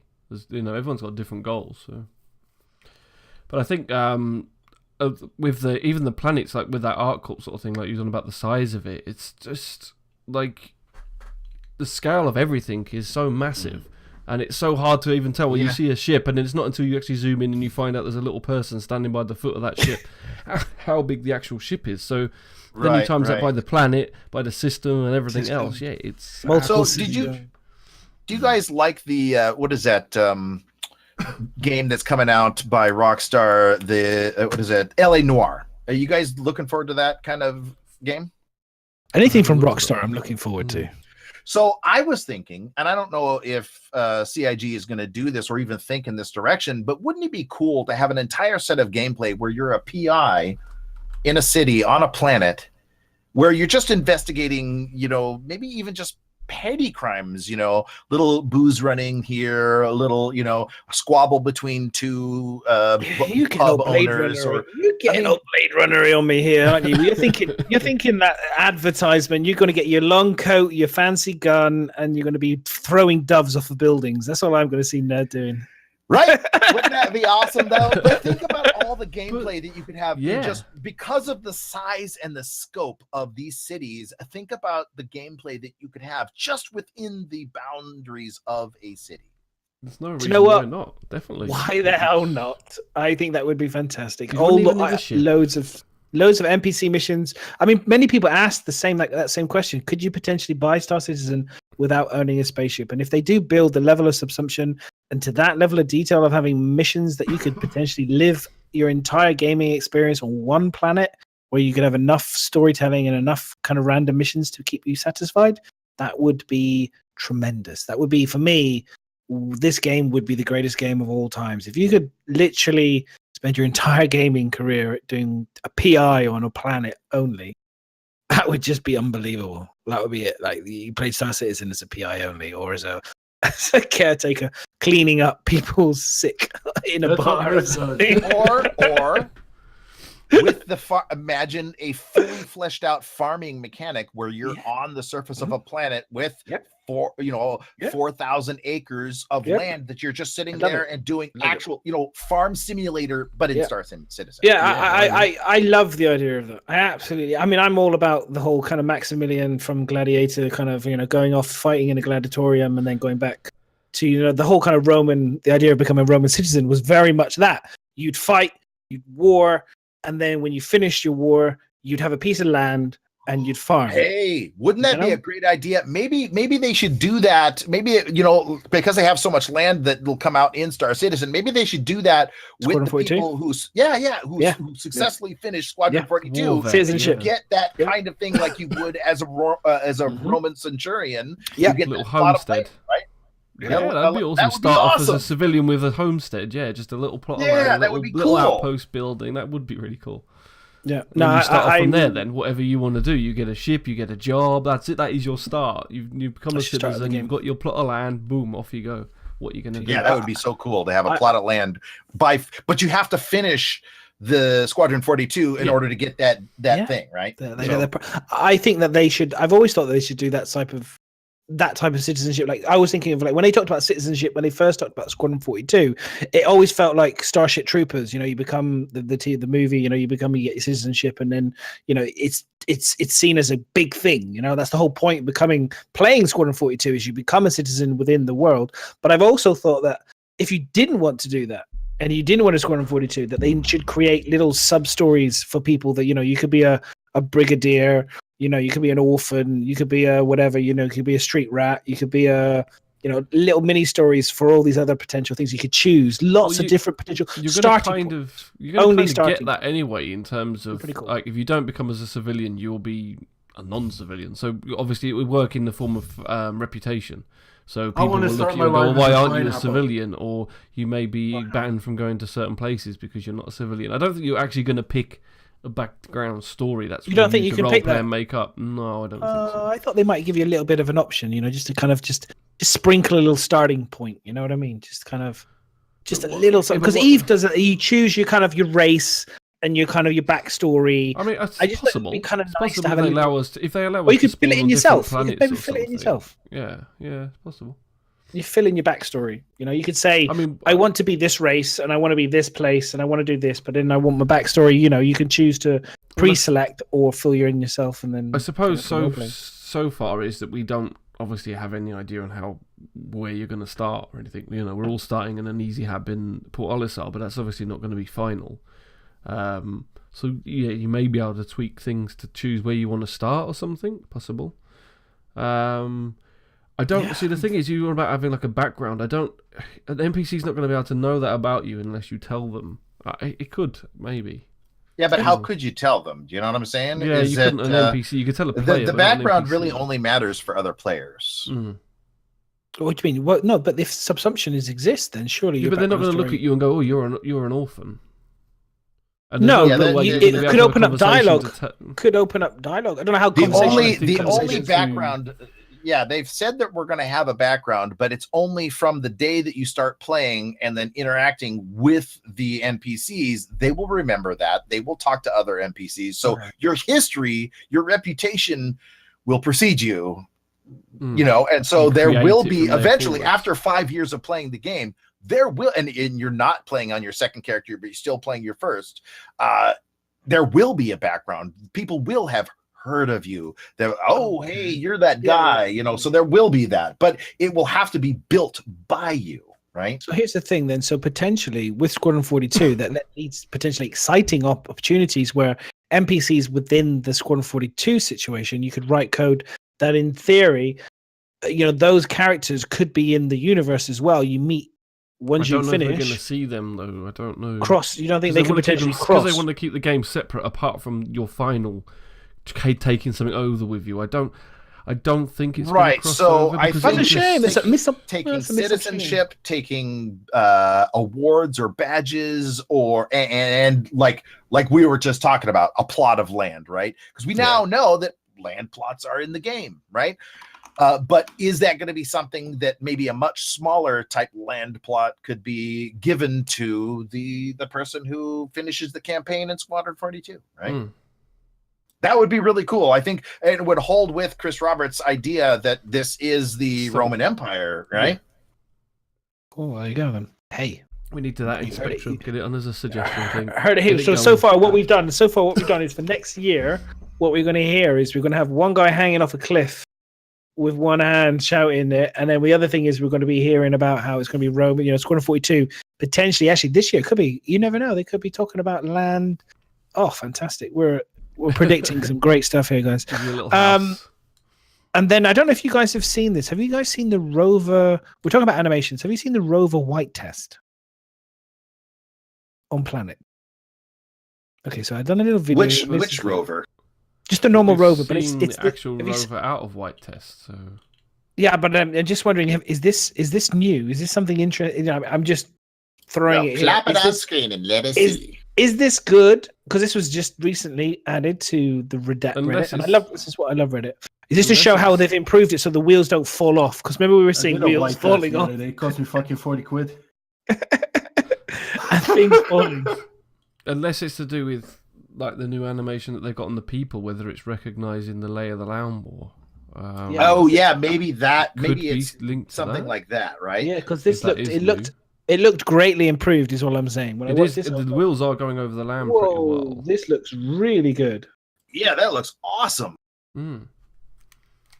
When you see it moving on the planet, it no longer looks like it's hovering above. 2017, that was recorded. Or is that someone just showing it? 2017 March, January, March. Or no, is that American time, is it? So is this recent? That was someone pulling the assets. November, 3rd of November, maybe. Really? Was that someone just pulling the assets into Unreal, was it? So this is why I like to test if that's genuinely legit or if it was fake. Oh, yeah, Unreal. So but it looked fantastic, though, is what I'm saying. I was like, well, that looks great. Yeah, someone's pulled it into Unreal Engine, yeah. Oh, well. Well, that doesn't matter. I mean, this is all the same part of the same thing, so in theory. That's so cool. Imagine, but that's how exciting. How exciting is that though for modding as well? Though, if people can take assets and then themselves and start being able to add shit, that just opens up a whole other level. Like Chris is very popular with the modding community and stuff, so that just makes me very excited about opportunities for people. I will stay on the Addicted podcast, but what I will do is I will just scream. Sorry, Saul. I didn't know you were there. You just talked so little this evening. Are you okay, buddy? How you doing, man? I didn't realize you were there. As I said earlier, I'm cutting down on the sugar, so I won't be as loud as I normally am. I just want to get this done and over with, so I don't have to return to this fucking show ever again. That's basically what I'm doing. I'm just sitting it out. I will not say anything. No, He's just quietly getting drunk there. yeah, I am quietly getting drunk, to be honest. You're like my grandpa. He just slowly starts to sink into the corner, and he's just like literally. But You ask him a question, and he'd be like holding there like this. Up until now, basically, Monday has always been the day that we had a drink. So that was my day of. It's my Saturday basically, because the rest of the week I'm fucking working. You know what I mean? Oh yeah. I'm just enjoying it, man. I'm enjoying the things that you guys are saying. We will get someone to screen your Reddit content next time, man. If you don't, put stuff into it. I pick out what's new and I look through it and I try and find things that are interesting that I've never seen before. And yeah, I hadn't seen that, but it looked pretty cool to me. Even if it's not official Star Citizen content, who the heck cares, man? That was awesome. Plus, we can hope that they are, that the technology for the walking across the surface is going to be used for the wheels and for the vehicles. Why not? Yeah. I think that makes sense. I mean, the way that was going over the rocks looked like the other technology. There's no reason why they couldn't use that technology for a vehicle to understand the landscape more. I mean, I wonder if they would use that on things like the Dragonfly and the Nox, because at the moment they're kind of having a bit weird the way it hovers over things. So could it potentially be used for that, so that it reads the landscape in front and it makes it so that it could fly a bit closer? So part of the problem with those is the speed at which they move and the collision between, it's like if it gets too close, and you are not forgiving on that collision part, you just basically going to flip the thing, right? If there's too much movement involved, right? So it's kind of a, we'll have to see how they are able to work all that out. How they showed in the thing with the Nox having that physics bug, right, where you got off it, you walked away, and all of a sudden it's thing right into the air, and then comes back down. Oh, it's on its side, and you have to kind of like bring it upright, and then kind of get on it. And I mean, we're playing Destiny 2, and they've got like kind of Dragonfly hover bikes there, which you spawn and jump straight on and stuff, and they're pretty fun, and they're great to zip around on. They're really fun to zip around on. So I can't wait to try out Star Citizen's Nox to see how it feels compared to Destiny's flying around, to see if it's the same or if I can kind of go, oh, do you know what? Actually, they could learn from Star Citizen, or vice versa. They could learn from Destiny. So it'll be interesting to see. Miz, that's me done, mate. So with my little section for this week. So great. You go ahead. Well, it's getting on a bit on time anyway. So if anyone wants to put ! question in chat and ask us any questions, we'll go through them a bit. We've covered a lot of the other stuff that we had on there already, because ATV just had nothing on there apart from a couple of burn down bugs. It was. So there's just some issues. One of the things to address with the whole burn down is and I think they've changed the report a bit, and people are saying, why is there so many bugs now listed? Is that they divided them up before in what they wanted the Evo Cardi to test. So when you saw like 12 bugs, I think it was just for shopping. Whereas now it's kind of there's bugs for shopping, there's bugs for navigation, and they've basically split them up into which ones are blockers and which ones they want to do. So yeah, there's that, which has confused a lot of people. And also I think there was something that where it's saying there was bugs and tasks. So they had two different percentages of bugs to be fixed and percentage of tasks. So people are, I think you're muted again. People mushed those together. You know what I'm saying? They put tasks and bugs and then added it up at the bottom. So I'm not quite sure how to read that. So I think what it is, people are thinking that they're linked, but I think I can't remember if it's COG or someone was, when it was on Max Stream, or somebody said it somewhere anyway, is that the bugs are obviously the bugs that they need fixing because it's causing issues. Whereas the tasks are things that need to be done, and that can be big or small. It can be just literally, it's not necessarily a bug, it's just, we need to change the lighting in Grim Hex, or we need to make sure that the value of an object is the correct price. So it's just a list of tasks. So do you think that if the bugs were gone, but the tasks still all remained, that they could move it into the PTU? I didn't see whether they claimed the tasks as blockers. If they're not classing them as blockers, then I presume they can. because say if it is hang on. just Why not? Why have they got tasks blockers? What was the word you said? no, that was the bugs, two. bugs, Bugs. tasks. Bugs are blockers. The bugs and blockers. Bugs the are same thing. blockers. Okay, And then so you've got the tasks. But the tasks. So yeah, I mean, technically, you could, if it was say like change the light bulb in Grim Hex. I don't know, just picking that as a random thing. There's no reason why you couldn't release that to the PTU and then do that task afterwards. Right. So if you look at under missions, you've got 11 bugs and 76 tasks. If they got rid of those bugs but had like 50 tasks remaining, does that mean it still has to stay in Evocati before they move it out to the PTU? Right. You know what I'm saying? Does it have to with the bugs gone, but they still have 46 tasks remaining? Does that mean, well, it can't go to PTU, it still has to stay with the Evocati? Or is it when the bugs are gone that can go to the PTU, but it's still in a testing environment? So can I be the just to clarify for the people that maybe don't know what tasks are, Miss, can you just remind? Just you say it again. Sorry, I didn't quite understand. So the tasks. Just a second. Small daughter is here. I'll be right back. Yeah. No problem. I was just curious, is what. So I think the tasks, what was explained, and I can't remember where it was explained now, so I'd have to find that out if I'm wrong. But it was like, so tasks are just things that need to be done. So it's like, you imagine a whiteboard and said, right, this is content we want to add. This is what needs to be, and it can be something from like tweaking the lighting in Grim Hex because it's too dark, or the price on. So although the buying mechanic might work, you might be able to buy a crate, but the price of that crate is wrong. So we need to correct the crate. The ship matrix, like you just said, the ship matrix is saying the wrong cargo unit. That could be a task, just to go and go down and change that cargo unit on the ship matrix. It's not stopping anything. It's not blocking anything, but it's just something that needs to be done.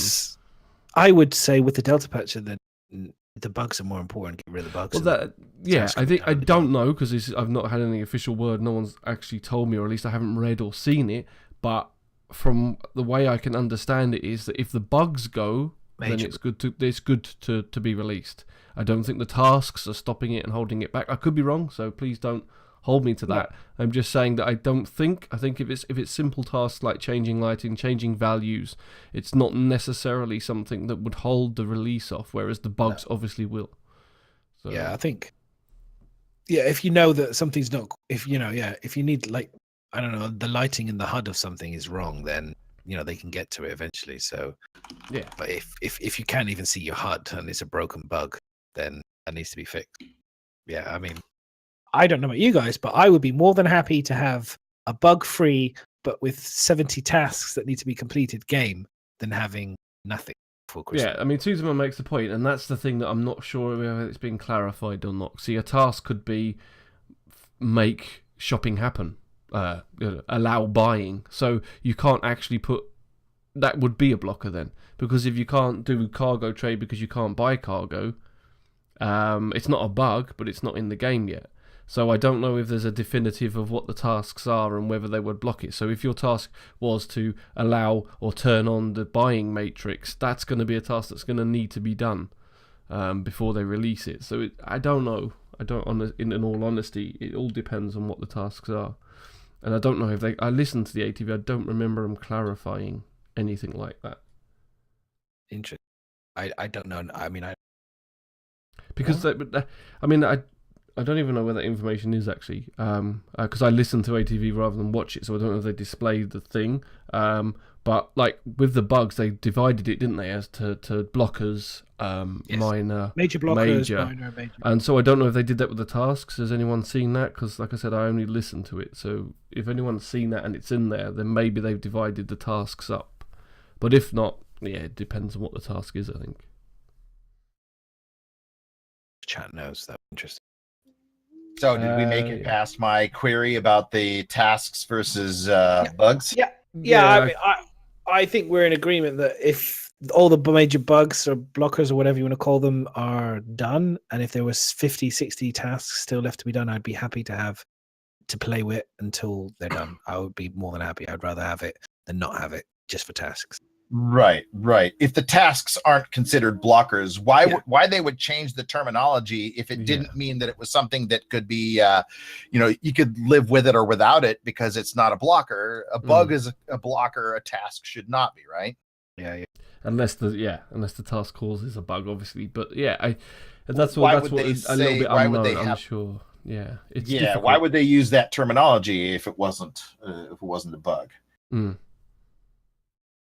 So yeah, I think that's kind of the conclusion we come to, because they haven't given us enough information, I think. But if from what I see it is if it's just tasks like tweaking values of stuff and things like that, then it can be released. So yeah. So that was basically one of the main things I saw come up when we was discussing ATV and the burn down, really. Other than that, the big subject has just been on Outposts and the Pioneer. So we've covered a lot of it. But there was an interview at CitizenCon that a few people did. It was a Swedish YouTuber and a Swedish org spoke to. So in CitizenCon they had like booths set up around, and you can go and talk to some of the devs there. So just a couple of things that they kind of mentioned with the Outposts specifically. That's what they were talking about. So I'll just get the first link up. From one of them is, it's not a great picture because he was doing it with his phone. But they were shutting out the mining outpost and saying that there's going to be like a minimum amount of stuff that you're going to need on an outpost to make it like habitable. So because everything, if you build one that's got no oxygen or something like that on the atmosphere of the planet, you're going to need to create your own atmosphere. So it's going to have oxygen, it's going to have heating, it's going to have like solar panels for its own power station and that sort of thing. So one of the things they mentioned on there as well is these things you can see on the picture now, these square things in the forefront is mining droids. So Droids or they mining call them robots. Mining robot drones or robots? Yeah, drones. So these things would like walk mining themselves robots out to a position Well, see, and that's set themselves down, or what? That's the thing they didn't necessarily say. They called it robots, and that's one of the things I was going to sort of say about it. So do we think these are going to be movable? I mean, or are they just automatic things that are going to dig into the ground and mine? Because they called it robots, which is interesting, because otherwise you would think it would just be a placed item, you know? So the ones in front here, those two square things. Those are the Yeah. those are the robots. They called them mining robots, yeah. So they look awfully they like they're drill placed. They look placed, and the robotic part could be just the bit in the middle that's the robotic going up and down. Could be. It could be just means remote control. Well, they did say there's going to be remote control mining. So, as well as I think mining outside of the station, they said in one of the interiors of the outpost. That was my initial kind of thought as to how they would give us mining without having to have ships, would be these outposts where that would have these kind of like exterior mining drills, but inside, if you looked in those outposts, it looked like a control station where you would actually run the mining from, right? And they wouldn't belong to you. What you would do is a miner, either a Shubin miner or an independent miner, would say, hey man, my wife is sick, I have to go home, I haven't finished this job, can you go finish it for me? And that would be what you would do as a player. That's how you would take the job, you go finish it, and then you'd have to take the finished result, the crates of whatever it is, or that you finished mining. So you'd actually be able to do the mining gameplay, finish the job, or you'd go there, maybe you'd have to fix something, who knows what they could do with that. But then the finished product, you would either another NPC would come pick it up, or that could be another job that a player could do, is come pick up the finished product and do that. So I was thinking that's how they were going to bring mining in, even if they didn't have the mechanics for the ship, the ship ready yet, right? So, with the outpost, and what they were saying is the one they showed, they went into the interior of it and they said that there is a control center. So it said the outpost will have on it, depending, and this may not be 3.0 type of outpost, because this is, I think, talking more of when it's being able to customize yourself how you want to have it. But it basically say that you'll have like one of the smallest ones, it'll have like a storage room, so you can store your food in there. They had like crates on the wall, so you could store other things in there. Then they said it depends on what equipment you choose to have in that outpost is what it will be able to do. So they said like your mining equipment would be like these mining robots. They didn't mention about them moving. But they said these outposts will have a lot of interaction with the planet itself. So you'll be able to, farm stuff, extract your minerals. It'll be able to extract water from the air, that sort of thing. So lots of different options that it'll be able to do. And then again, it said the same, that they will have power and they will need to use power. So you'll be able to put solar panels on there to help create its own atmosphere inside the actual station itself. I think they said for like the mining, it's going to be, they kind of said that you will, these drones or whatever will mine, and then you probably won't see like the rocks as such, but you'll have like crates. And then those crates are what, like you were just saying, Aboned, you'll then pick them up. You can either go straight away and sell them, or you can store them within the outpost. You can go into the storage room and put them there and wait for the price to be out. They said you won't get magic money. It won't just mine and all of a sudden you earn credits because you've dug out so much copper or whatever. It will become storage packs. And then those storage packs are then what you trade with, basically. But I don't know. They didn't kind of link it to trade it. You have to sell it. Yeah, it's worth the value. It's worth the value. They didn't link it to say whether you're going to work for a company or not. I think these are almost like talking about your own personal outpost. So there will be an opportunity for you to own land, scan it, find out if there's minerals, and do your own mining for your own personal things rather than for a company as well. I like the fact that, for me, the complexity of the universe and stuff is the idea, if you are into mining and stuff, you're going to want to make networks with other people that do freighting or have freighting within your, and have within your org or whatever, because you're going to want to potentially, you could have very good resources where you are that are worth a hell of a lot of more money in another system. Mm. You know what I mean? And so you're going to want to potentially build up relationships with people who are transporting your goods to make you more money than selling it in the immediate vicinity, because obviously other people are going to be trading the same potentially ore and stuff that you are. Do you know what I mean? Yeah, exactly. So you probably want to sell it further off, definitely. Yeah. So all that good stuff. So so I'll just run through a couple of the other things that they mentioned, which I think has been kind of answered in the Pioneer Q&A as well now. So someone mentioned about building up and down. They said they are working on multi-story buildings, but at the moment they can only go up, or they're looking at making them go up. They said going underground is a lot more difficult. They did mention about like having a landing pad where eventually you'll be able to land your ship, and then that would go underground. And I think they've got plans for that, so it would kind of shut up and then your ship would disappear. Because there's a lot of things that they need. Like I said, they can't hide them away or anything, and they don't know how many ships you're going to have. So that's how it'll be done. Like, it'll go under, the thing will shut, and then your ship will disappear, sort of thing. That would be cool, though. That if the landing pad basically sinks down into the ground, closes it off, and that's you saving yourself. You can go it, yeah. And do your daily stuff. That would be a freaking cool idea, though, to be honest. Or it could go into your hangar area, and that's where your hangar area is. That's cool. That's a cool idea, And the same for your vehicles, like your cars and things like that. We are going to be able to build refineries as well. This was something that I was really because the prospector cannot refine the ore that it mines, right? Yeah. The only ship that currently has a refinery in it is the Orion.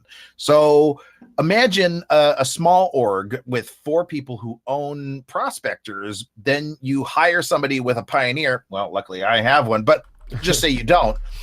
You hire somebody with a Pioneer to build your refinery and some habitation modules around that on a place that you guys know that is teeming with ore, and then you just sit there and you log off every night at the refinery.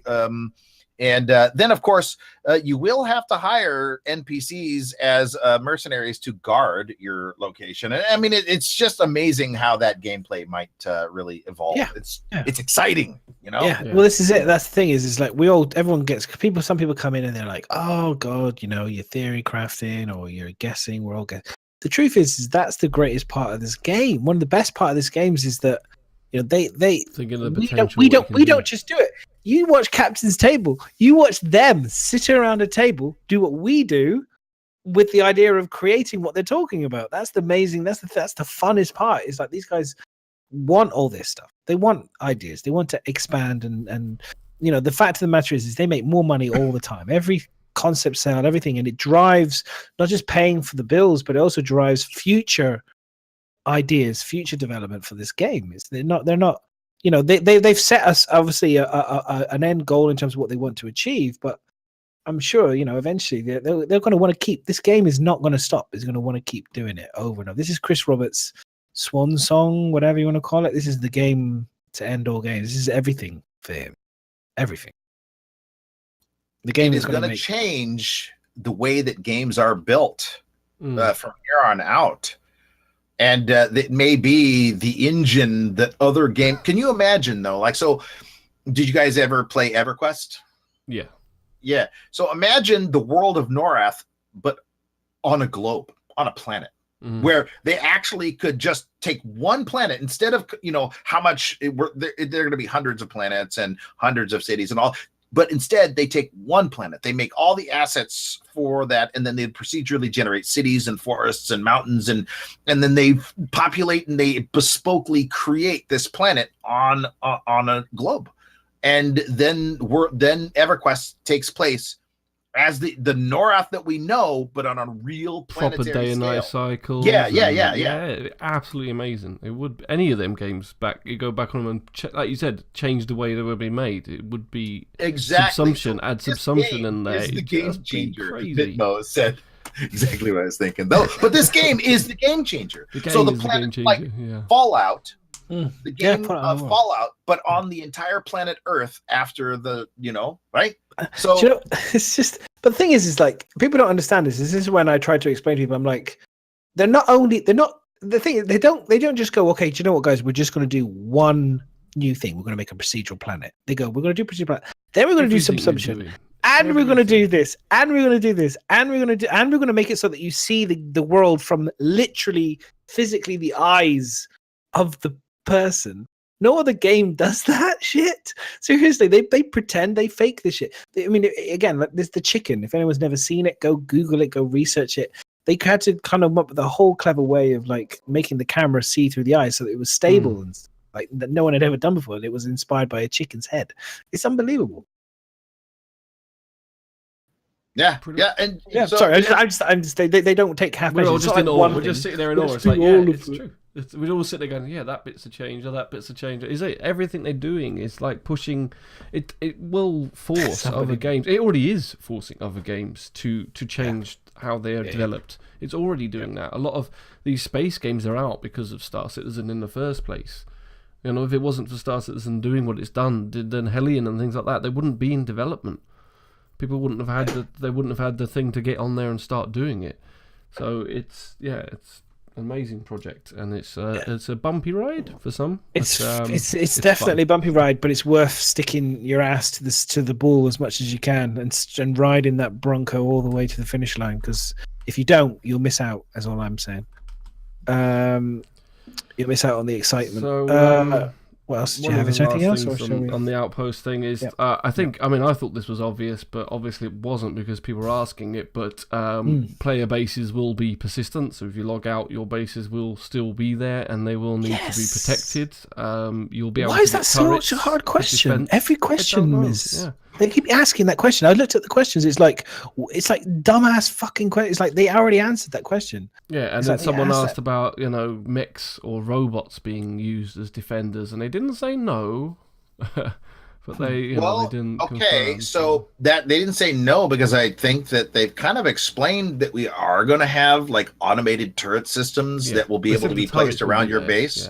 Yeah, they also don't you guys remember Chris Roberts did say something about a possible like a shield, but instead of a dampening field that you would be able to put at your base that would basically make it almost undetectable from the surface. So you could go into low power mode, put up your dampening field, and unless they were like right over your base, they're not going to see it. And I mean, that's pretty cool. That's pretty cool. Yeah, that's Star Wars cool, right? That's like I don't. It's not a cloaking device, but it is definitely hiding from scanners. It is definitely, you know, like stealth. If you're on not ships, seeing it with the naked eye, you're not seeing it, right? Yeah, and that's going to be a way that people are going to be able to protect their property when they're not online, right? Yeah. Another way that they're going to be able to protect their property when they're not online is have international organizations. Have people that are from Australia and from the UK and Germany and the United States, and that your organization, much like CIG, is almost always awake, right? Yeah, it's all about interacting with other people. It is. Whether it be guards, it's security. It's a massive multiplayer online universe. I think they have to change it from online role-playing game to a massive multiplayer online universe where things are going to be persistent. They've already said they're going to make sure, big ships, the Javelin, the Idris, these are going to be persistent. You log off, it's still going to exist. So where you log off matters, right? Yeah. So it's an MMO at the end of the day. Yeah, at the end of the day, it is a game, but at the end of the day, it's also one of those things where your bases are going to be persistent. And yeah, absolutely, and they should be. You want this is the thing is people are talking about it all comes from the Pioneer thing. It's like I've seen so many questions about the Pioneer. People saying, if I land the base, will my base be destroyed if I log off and all the rest of it? I'm like, yeah. You built a permanent structure on a planet. Yeah. What do you think's going to happen? Exactly. You magically disappears so that you can build. Of course, it is going to. I mean, maybe your ship will disappear once you log out and stuff. Maybe. I mean, I don't think it will. But your base guys. Think about this though. We don't. I mean, until we can explore the land that they are giving us just in 3.0 on these 3 moons and asteroid. So the 3 moons and the 1 asteroid. I want somebody. We're going to have to test this out, guys. As a group, we're going to have to test this out to go land a ship somewhere and then say, "Okay, try to find me." Yeah. I know. It's not going to happen. I mean, I know from people. You can't. I know from people that from certain people who may have played the current 3.0 as it stands, it's not going to happen. Right. So all these people worried. All these people worried about, somebody's going to discover my stuff. Yeah. If they do, well, kudos to them. An NPC might. It goes back to what we started off with the Pioneer having your plot of land 4 kilometers by 4 kilometers. It fits into the Skyrim map. I mean, imagine finding your house flying over the top of Skyrim, a little dot which is your house, and then they said that fit inside a crater on one of the moons. So you're talking about not the crater. Inside that crater is a dot, and then stick a dampening field on top. And then stick a dampening field on top of that as well. Good luck. You go and find that house. Yeah, and then make that be amongst 1,200 to 1,500 moons. Do you know what it does though? Place that it could be. Do you know what it does? It creates a profession for being house hunting. Being a hunter.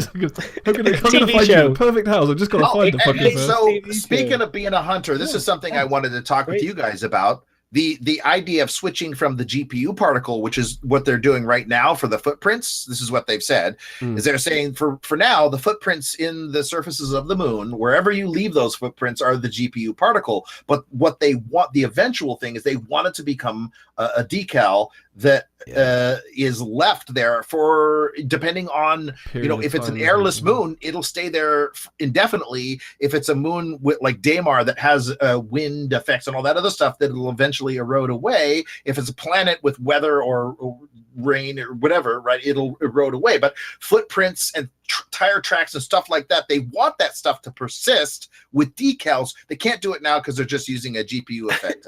Do you know what, dude? It just blows me away. I no longer think to myself what they can't do. I just think to myself, what could they do? Right. So it's once they showed us this, and in the past, everybody's saying, yeah, whatever, planet covering a city. It's every stream that I ever watched for throughout the summer, they were saying they're probably not going to be able to do that, but maybe they're, so there was a lot of speculation about what procedural cities would be. But when I saw that at CitizenCon, I was just like, my mouth was open the whole time. I couldn't really speak. I was like, oh my god! I was just I just didn't know how they were going to do procedural cities. I was just like, I can see the procedural city one that big over a moon. I was just like, nah, they're going to struggle with that. And then now, when I think back to the other things that they said, like they want tire tracks and footprints to persist, right, with decals rather than the GPU particles, which they're going to be using at first. Once they figure out that tech, that exactly what you said a little bit.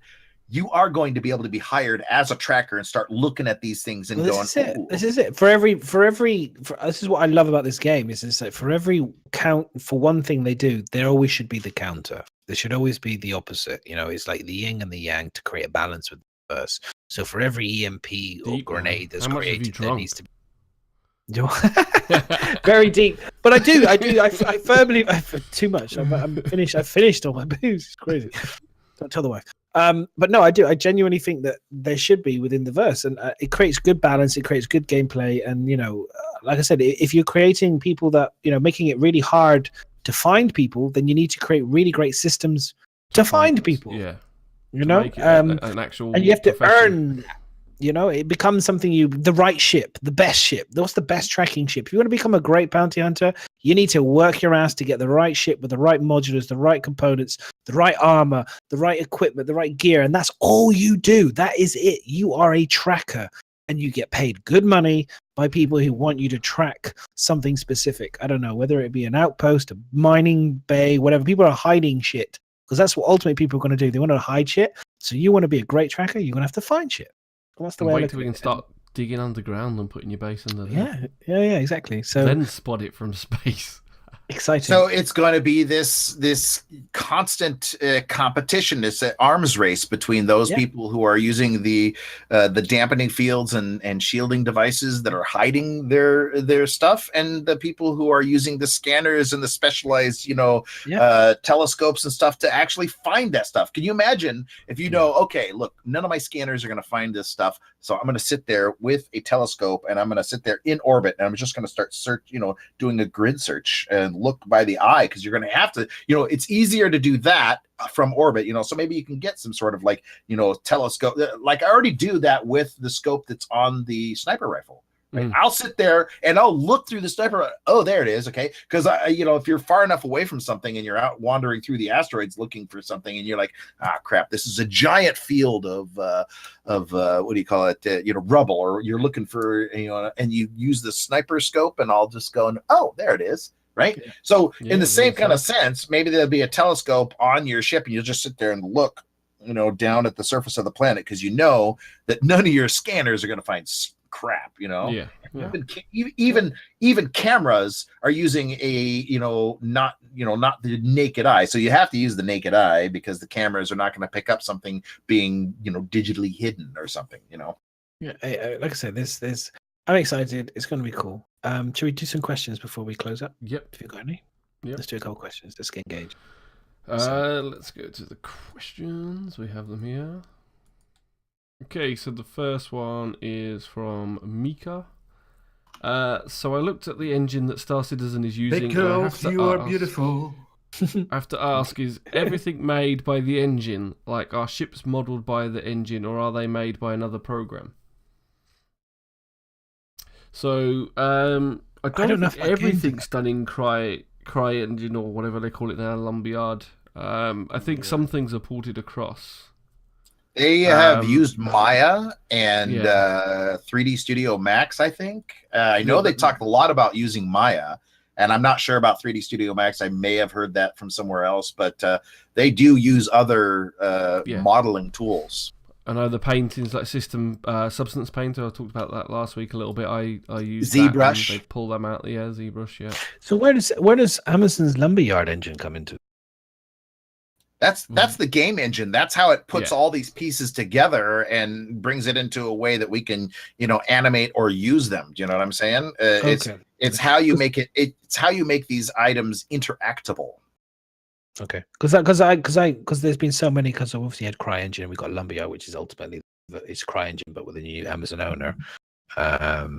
Yeah, but those are the game engine. That's where you take these models that are built in Maya or 3D Studio Max or ZBrush, and once you have reduced their polygon count, right? So sorry, just because I was thinking that's what he was talking about. So he's just talking about Maya and ZBrush, because they use ZBrush for all the figures and stuff. That's ultimately what most gaming uses. The sculpting, Yeah. ZBrush is It's all used, or ZBrush, ZBrush is used for Oracle. sculpting rocks or anything natural, more kind of with a Yeah. flow, right? Maya, 3D Max. Wasn't you using when you built like the space whale and stuff?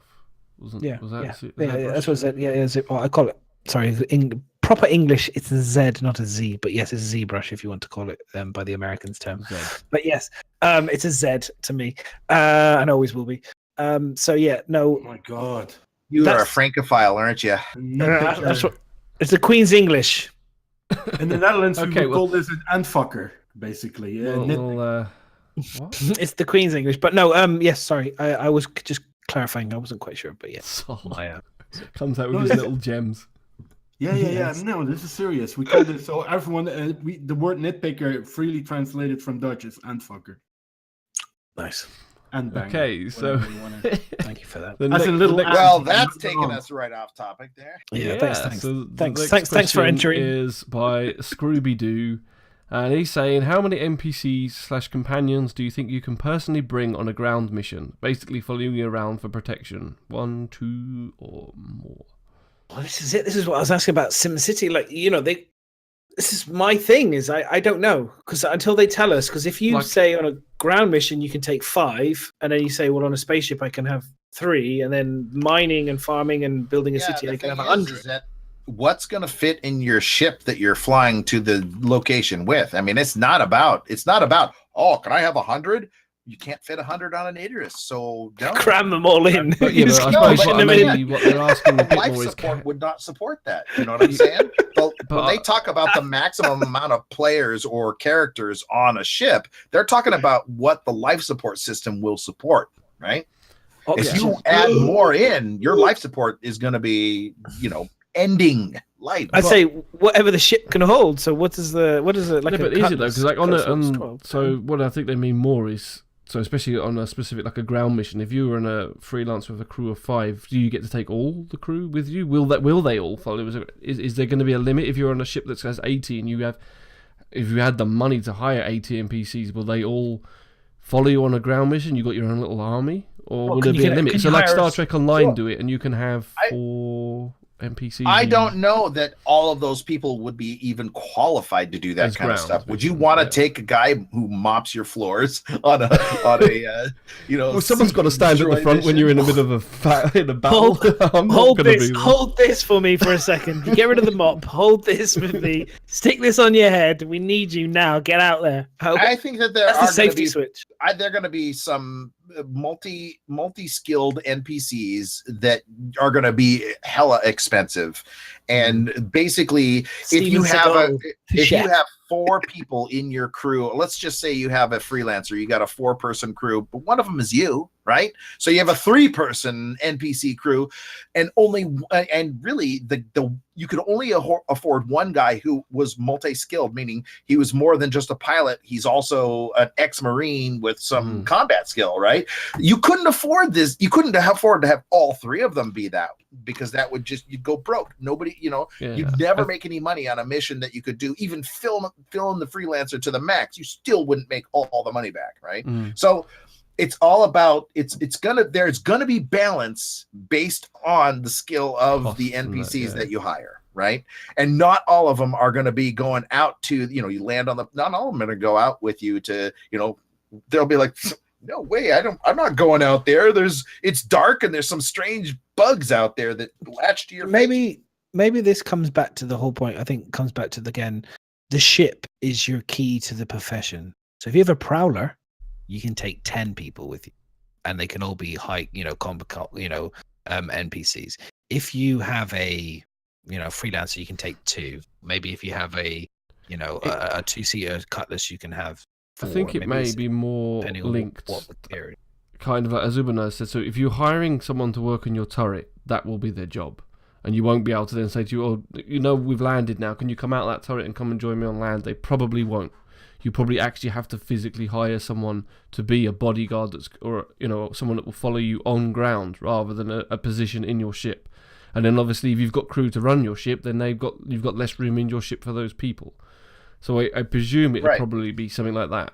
I would say that, like in a freelancer, right? I think all of them would be able to load and unload cargo, right? If you had 4 people in your freelancer, right? That's do you think the you'd be able maximum. to do that though? Like, if you're hiring a turret to turret your gun, do you think you'd actually be able to tell him, "Oh, can you load up cargo?" He might say, "No, fuck that. I'm a turret. That's what I'm paid for." No. I think that the job in a freelancer is really, yes, the turret is the guy in the turret is there to help defend as you're flying from point A to point B. But the whole reason that you're flying from point A to point B is to deliver cargo. So I think part of it is going to be that they will all do those small jobs, but they won't be like doing the stuff like you're saying, going, we're not all going to sneak in and rob the bank. But if you're not going to happen. Yeah, that's what I'm saying. If you're on a Prowler, the Prowler is a drop ship. The whole point of having 12 people on board a Prowler is to drop Marines off onto a right. Yeah. So that's the Prowler or the Hoplite, those would completely different story for those, because and those people aren't going to be your permanent employees. No, you'll probably hire them to go do a job. Yeah. Exactly. Whereas the people who working on your freelancer and you're doing lots of jobs, they may actually live and sleep and be there as permanent employees, at least until they either get annoyed with you and leave on their own volition. Because remember what they said is that sometimes some NPCs may decide just not to stay, or you may do something that ticks them off and they leave, they quit, right? True. That would be quite funny if people just start leaving you if you treat them badly. Don't feed them enough. Hey man. Or like if you're always buying the worst food because it's the cheapest, right? They may not stay for long. They'd be like, what the hell? To an outpost they go. Little. I'm not shopping it. I can't handle any more little steaks. Come on, guys. Little is pretty fucking damn good. I want some Marks and Spencers. No, I'm only or whatever. What's Iceland? Iceland. I don't need any more Iceland cake. Oh, no. But no more of that. What is that? Ghetto. What is that really stinky Swedish canned meat? The rotten meat. Oh no! Don't. Smack. It's so cheap that people pay you to take it rather than pretty much. So that's what Little Bit's feeding his. Oh yes, you feed those stuff. That keeps them mean, keeps them keen. Next. I'm waiting for the time when your NPCs fucking mutiny on your ship and then kick you off. It's like, we're not eating this shit anymore, right? You get out the back, or we're actually flying this ship. That's what you get when you hire an experienced pilot and you tell him to go left, and he goes, "No, I'm going there." I think that there probably could be a case for that if you hire them in Nix or maybe in some place that's not governed by the. You could end up with pirates on your ship, Could you imagine? You wake up and you're floating through space. I'll be sitting there like in a new low of gaming, though, that I've now been outplayed by NPCs. Not even players, but literally NPCs. It's like, fuck. The computer's decided you're shit. Quit. That's it.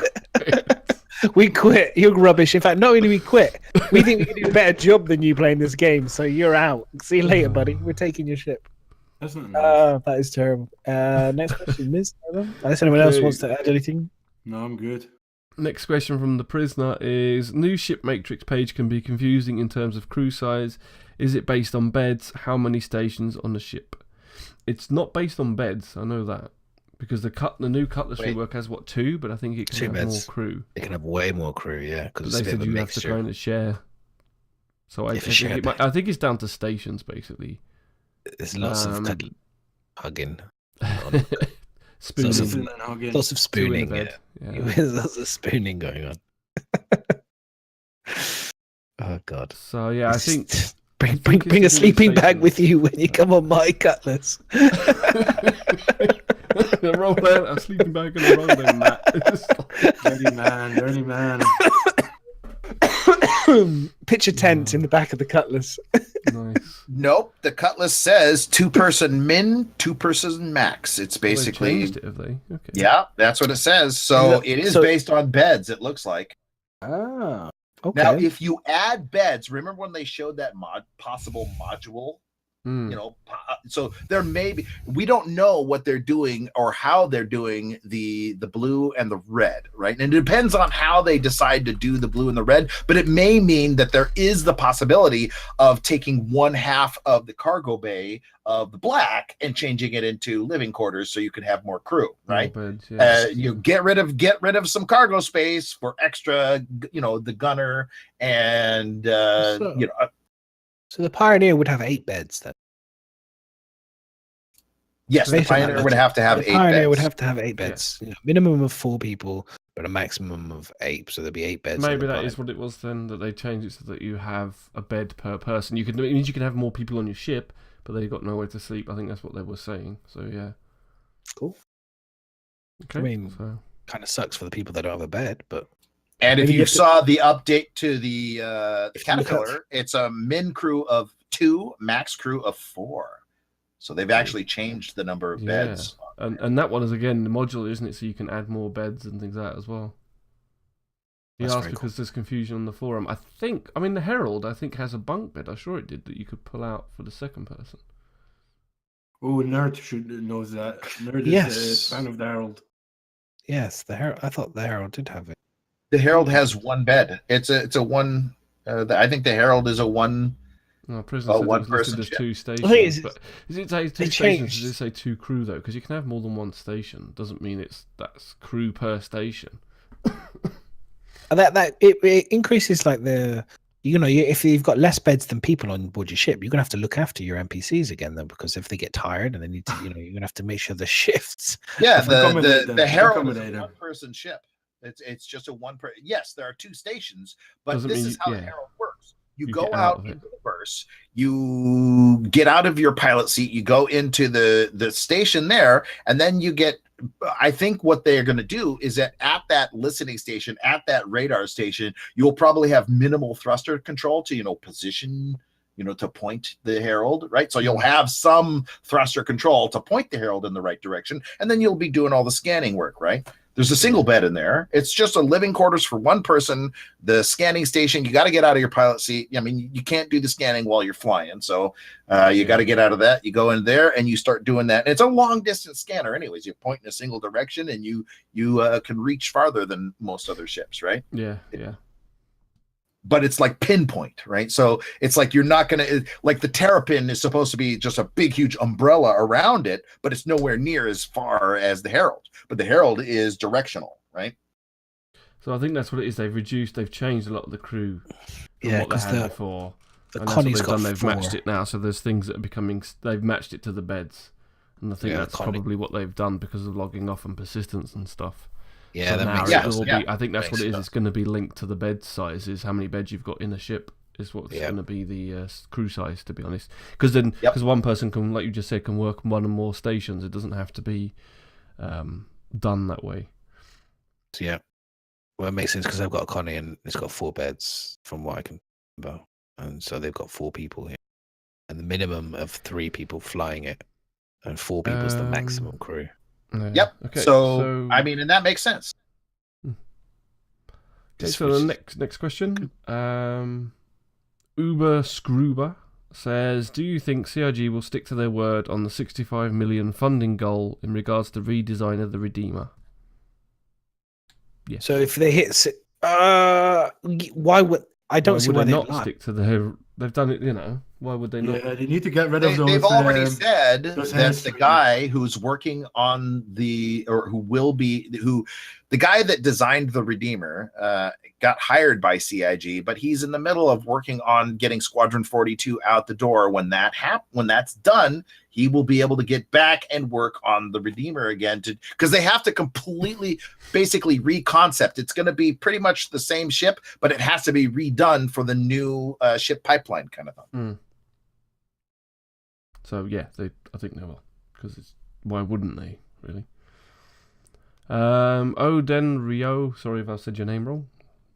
Has asked, what do you think of not being able to play 3.0 at the earliest January when it goes live? I just want to know how you feel for this. With all the delays, that will be all the time for me. This is not okay. I don't. Or is that a big chance that we all play on the PTU?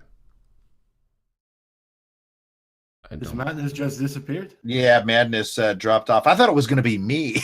We've lost him. It's not a problem. Is he on Discord still?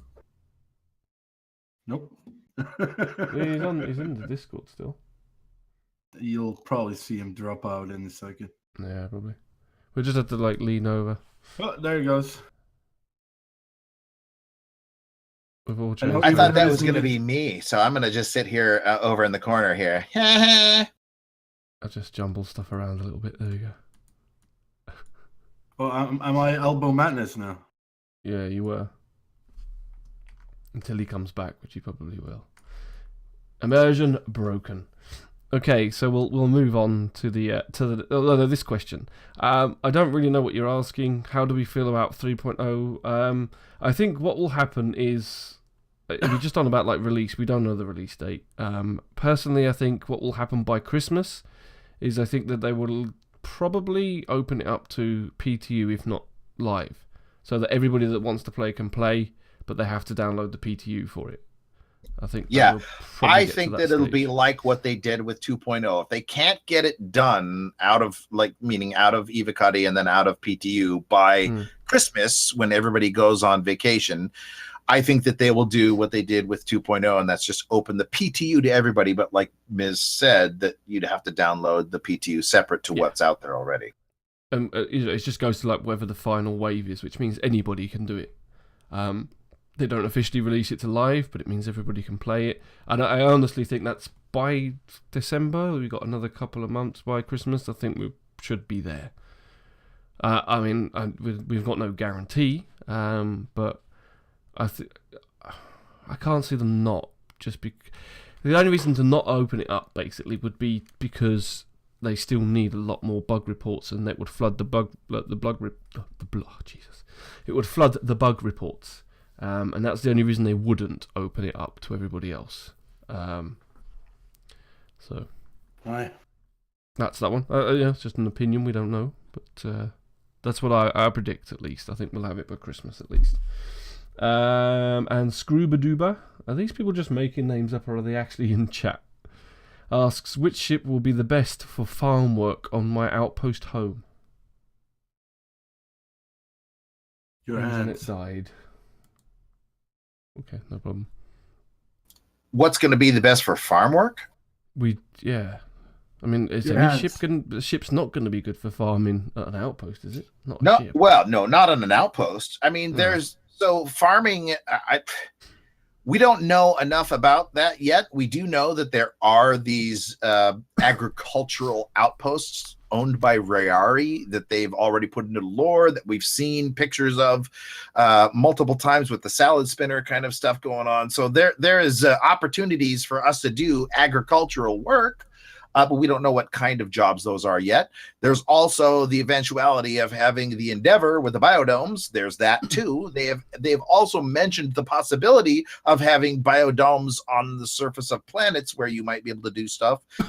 They haven't confirmed any of that, so we don't know.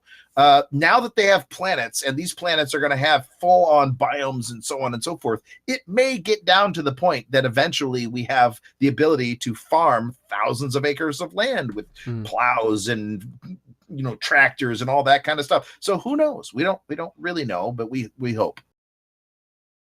But yeah, so I think it's ship-wise there isn't one other than on the Endeavour to farm on the ship. But we may get vehicles that will do that. Hopefully, I think. Right, and we Eventually. have seen that with the Pioneer, we're going to be able to build outposts that can do what you see the Rayari outposts do, but at what level we don't know yet. I think I've got issues with the Pioneer, but it would be far too long to go into them for this one, so I'll leave that for another podcast. But the last question we got is from Headclot. And he says, do you think CRG will drop the mod tools and private stretch goal? I mean, I think it's hard to know because it depends whether this game grows in too much scope that it's not something that you can just give someone to mod and create their own servers. I don't know. Honestly, I don't think that they will, but I don't think that you will see it You don't think they'll drop it? closer. Or you don't think they'll give No, us no, no. it? I don't think they'll drop it. I think that we Yeah. will get that stretch goal of getting mod tools and private Eventually. servers, but it'll come probably 5 years plus past actual launch. Yeah, Right. yeah. So the game is launched, and then 5 years beyond that, I think that's probably very possible. But I think they're going to have to package it in such a way that it basically makes it so it can't be used to, like create another game. It's going to be very restricted to modding, making a solar system with a few planets in it and being able to invite 25 people. Right. Yeah. And it'll be limited to that, but it'll give us that creative ability to do a whole bunch of stuff. Right. And it won't be the raw tools that we saw them use at CitizenCon demoing, procedural cities. It will have some of that, but it'll be mostly like, okay, you paint this, you put this stuff, you mark these different districts, and then you press create and it'll create it. And then you place it on the surface of a planet. It'll automate a lot of that stuff. Yeah, I believe it'll come. I believe that they will do it though after launch sometime. I don't think that they're even going to focus on getting something ready for us, the backers, No. until after the game is totally launched. So And I think I agree with Mr. Coffee really in overall is that I don't think they'll drop any of the stretch goals. They've promised it. They've made things happen that we didn't think they could make happen, and I don't see any reason why they wouldn't follow through with everything on that list. When and how, obviously, as Obernard is saying, completely different story. Yeah, but I think you will get it. I agree. I think you will get it, even like you said, even if it's 10 years bloody down the line, they'll do it because they've promised it, and why not? But yeah, I agree. Yeah, the reason I say 5 years is because it seems to me that they won't like. I think we'll get it after the third version, the third Squadron 42 chapter comes out, right? So that's my guess, is that we will get it after the third Squadron 42 comes out. At that point, they will do it. So cool. So hello. yeah, that's hello. Oh my god. I've got voice. I don't think I've got video though. Hello guys. I do apologize. My internet has just died. That's no problem. I was saying to them when you popped off that I was like, oh, I thought that was going to be me. No, I'm back. Can you believe it? It's amazing. The NPCs were revolting against me. That's what happened. I had to whip them into line. That's it. We were talking about mutiny, and the next thing you know, he disappears. They must have been French. Yeah. Wow, that was the internet. Brilliant. Thank you, internet. What do I pay? Was that? Remember that the peasants are revolting. They most certainly are. That sounds like Monty Python style. Of course. So yeah, that was the last. Am I back in time for the ending? Am I back in You time? are back in time for the. That's all you just wanted to plug yourself, wasn't it? Just plug myself. Make sure. So yeah, that is the end of it. That's all the questions. Thanks everybody in chat for hanging and asking all the questions, being here with us. We appreciate the support. Thanks for all the follows and the sub as well that I got. Really appreciate that. Please make sure you follow everybody on the panel. All awesome Star Citizen folks, especially Mr. Uber Nerd there. Go and show him some love and all the follows that you possibly can. And thank you very much for being on the show as well, Mr. Woodard. Yes, thank you so much. I know it's quite a few hours, so thank you for taking the time. Not a problem. Really appreciate you coming and hanging out with us. But that's all right. Let's go for a long walk. It'll never come back again, but there we go. It'll never return. Yes. Yeah, because you guys hey, Quagmire, we're going to go down to the clam for a beer. You want to join us? I'm going to have to get some impressions on to compete here, because this is shockingly good. It's so okay, good. so we'll just quickly round up. Mandis, what are you doing this week? I will be playing Star Citizen, Destiny, working. I am just sorting out some more t-shirts. I'm going to Bar Citizen on the 12th in London. So if anyone is British and is going to lives in London and wants to go to the Bar Citizen, check it out. If not, send me a direct message, dear Discord, a little bit of madness. And I can get you the links to it. So yeah, I'll be going there and meeting up with a few people. I got a t-shirt hopefully to give to somebody. So yeah, should be good. That's me. Going to be playing lots of Star Citizen, having fun. And Sol, it's been a pleasure having you on, sir. Obviously, It's been we'll a have you pleasure back doing the podcast, as a with guest, you guys. mate. And Yeah. don't be a stranger. Good luck in your endeavours for the future. Do you want to Yeah, tell everybody what you definitely. are leaving us to do? I will be working a lot. You will be seeing me doing a lot of creative streaming. That is in the planning. But it was a pleasure, guys, with all of you. Also, what's his We'll get to name see again? you on Captain's Table a lot now, I imagine. No. You sure? Yeah. You have Biomechanical. Thank you as well, dude. If you ever watch this, see this. Thank you for all the things, guys. No, It it's was been good, great. but Been great. sometimes you need to make choices that you not always want, but that are better for the personal situation. And this is one of them. Definitely. Yeah. And Yeah. keep up the great work, guys. Keep it Yeah. going. He dropped a bombshell on us. I would have liked to have. He dropped it literally today, so I was like, "Oh, shock!" And, So we yeah. haven't got any And, flowers. We got No no flowers, no and balloons. this is an important one as well. Thank you for all the viewers as well. Keep supporting these guys and what they're doing. Great stuff. And thank you, Uberner, for being here. Yes. And Check he's out- muted himself, but when he unmutes himself, Yeah, when he meets. do you want to tell us what you've got planned for the week? You're muted. Oh yeah. Great Yeah, stuff. you Who muted that. you or me? you. Oh well. Tell us what Well, you've what done I've to got do. planned. Well, I'll tell you what. I'm gonna be going down to the southern area and getting me some chitlins and grits, and I'm gonna be just playing more Star Citizen, doing some Really? videos. Yeah, it's pretty much all I do. And who knows? We'll have to see what's going on. My schedule may end up changing slightly. I don't know yet because I have a possible job coming up with as a 911 dispatch operator. Could you imagine that? This is 911. You got the wrong tune, man. People are gonna be up going, Stinker. What's up, Doc? Yeah. So, but yeah, so getting the shot schedule here. could change. What's up, I Doc? don't know. I don't know for sure. If it does, however, Good luck. because the job will be very consistently the same hours for at least 3 months at a stretch, I will be able to know exactly what my schedule will change to. But don't know yet, so it's still up in the air. Good luck with that. I wish you the best. Good luck, Uber. Yeah.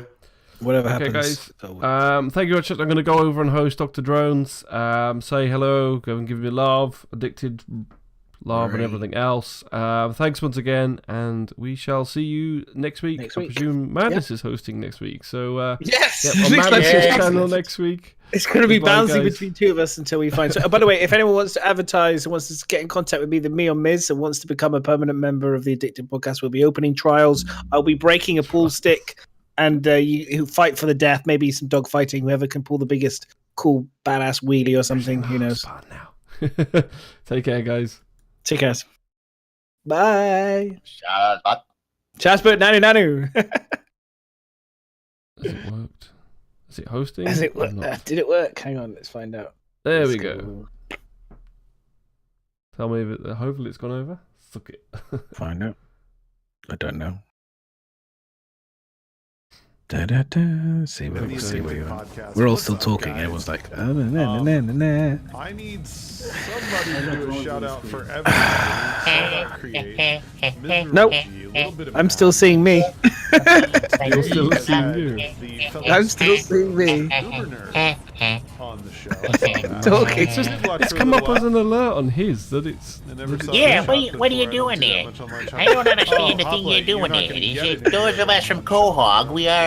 We're all just sitting here continuing to watch it. You're just like us. You're still watching us.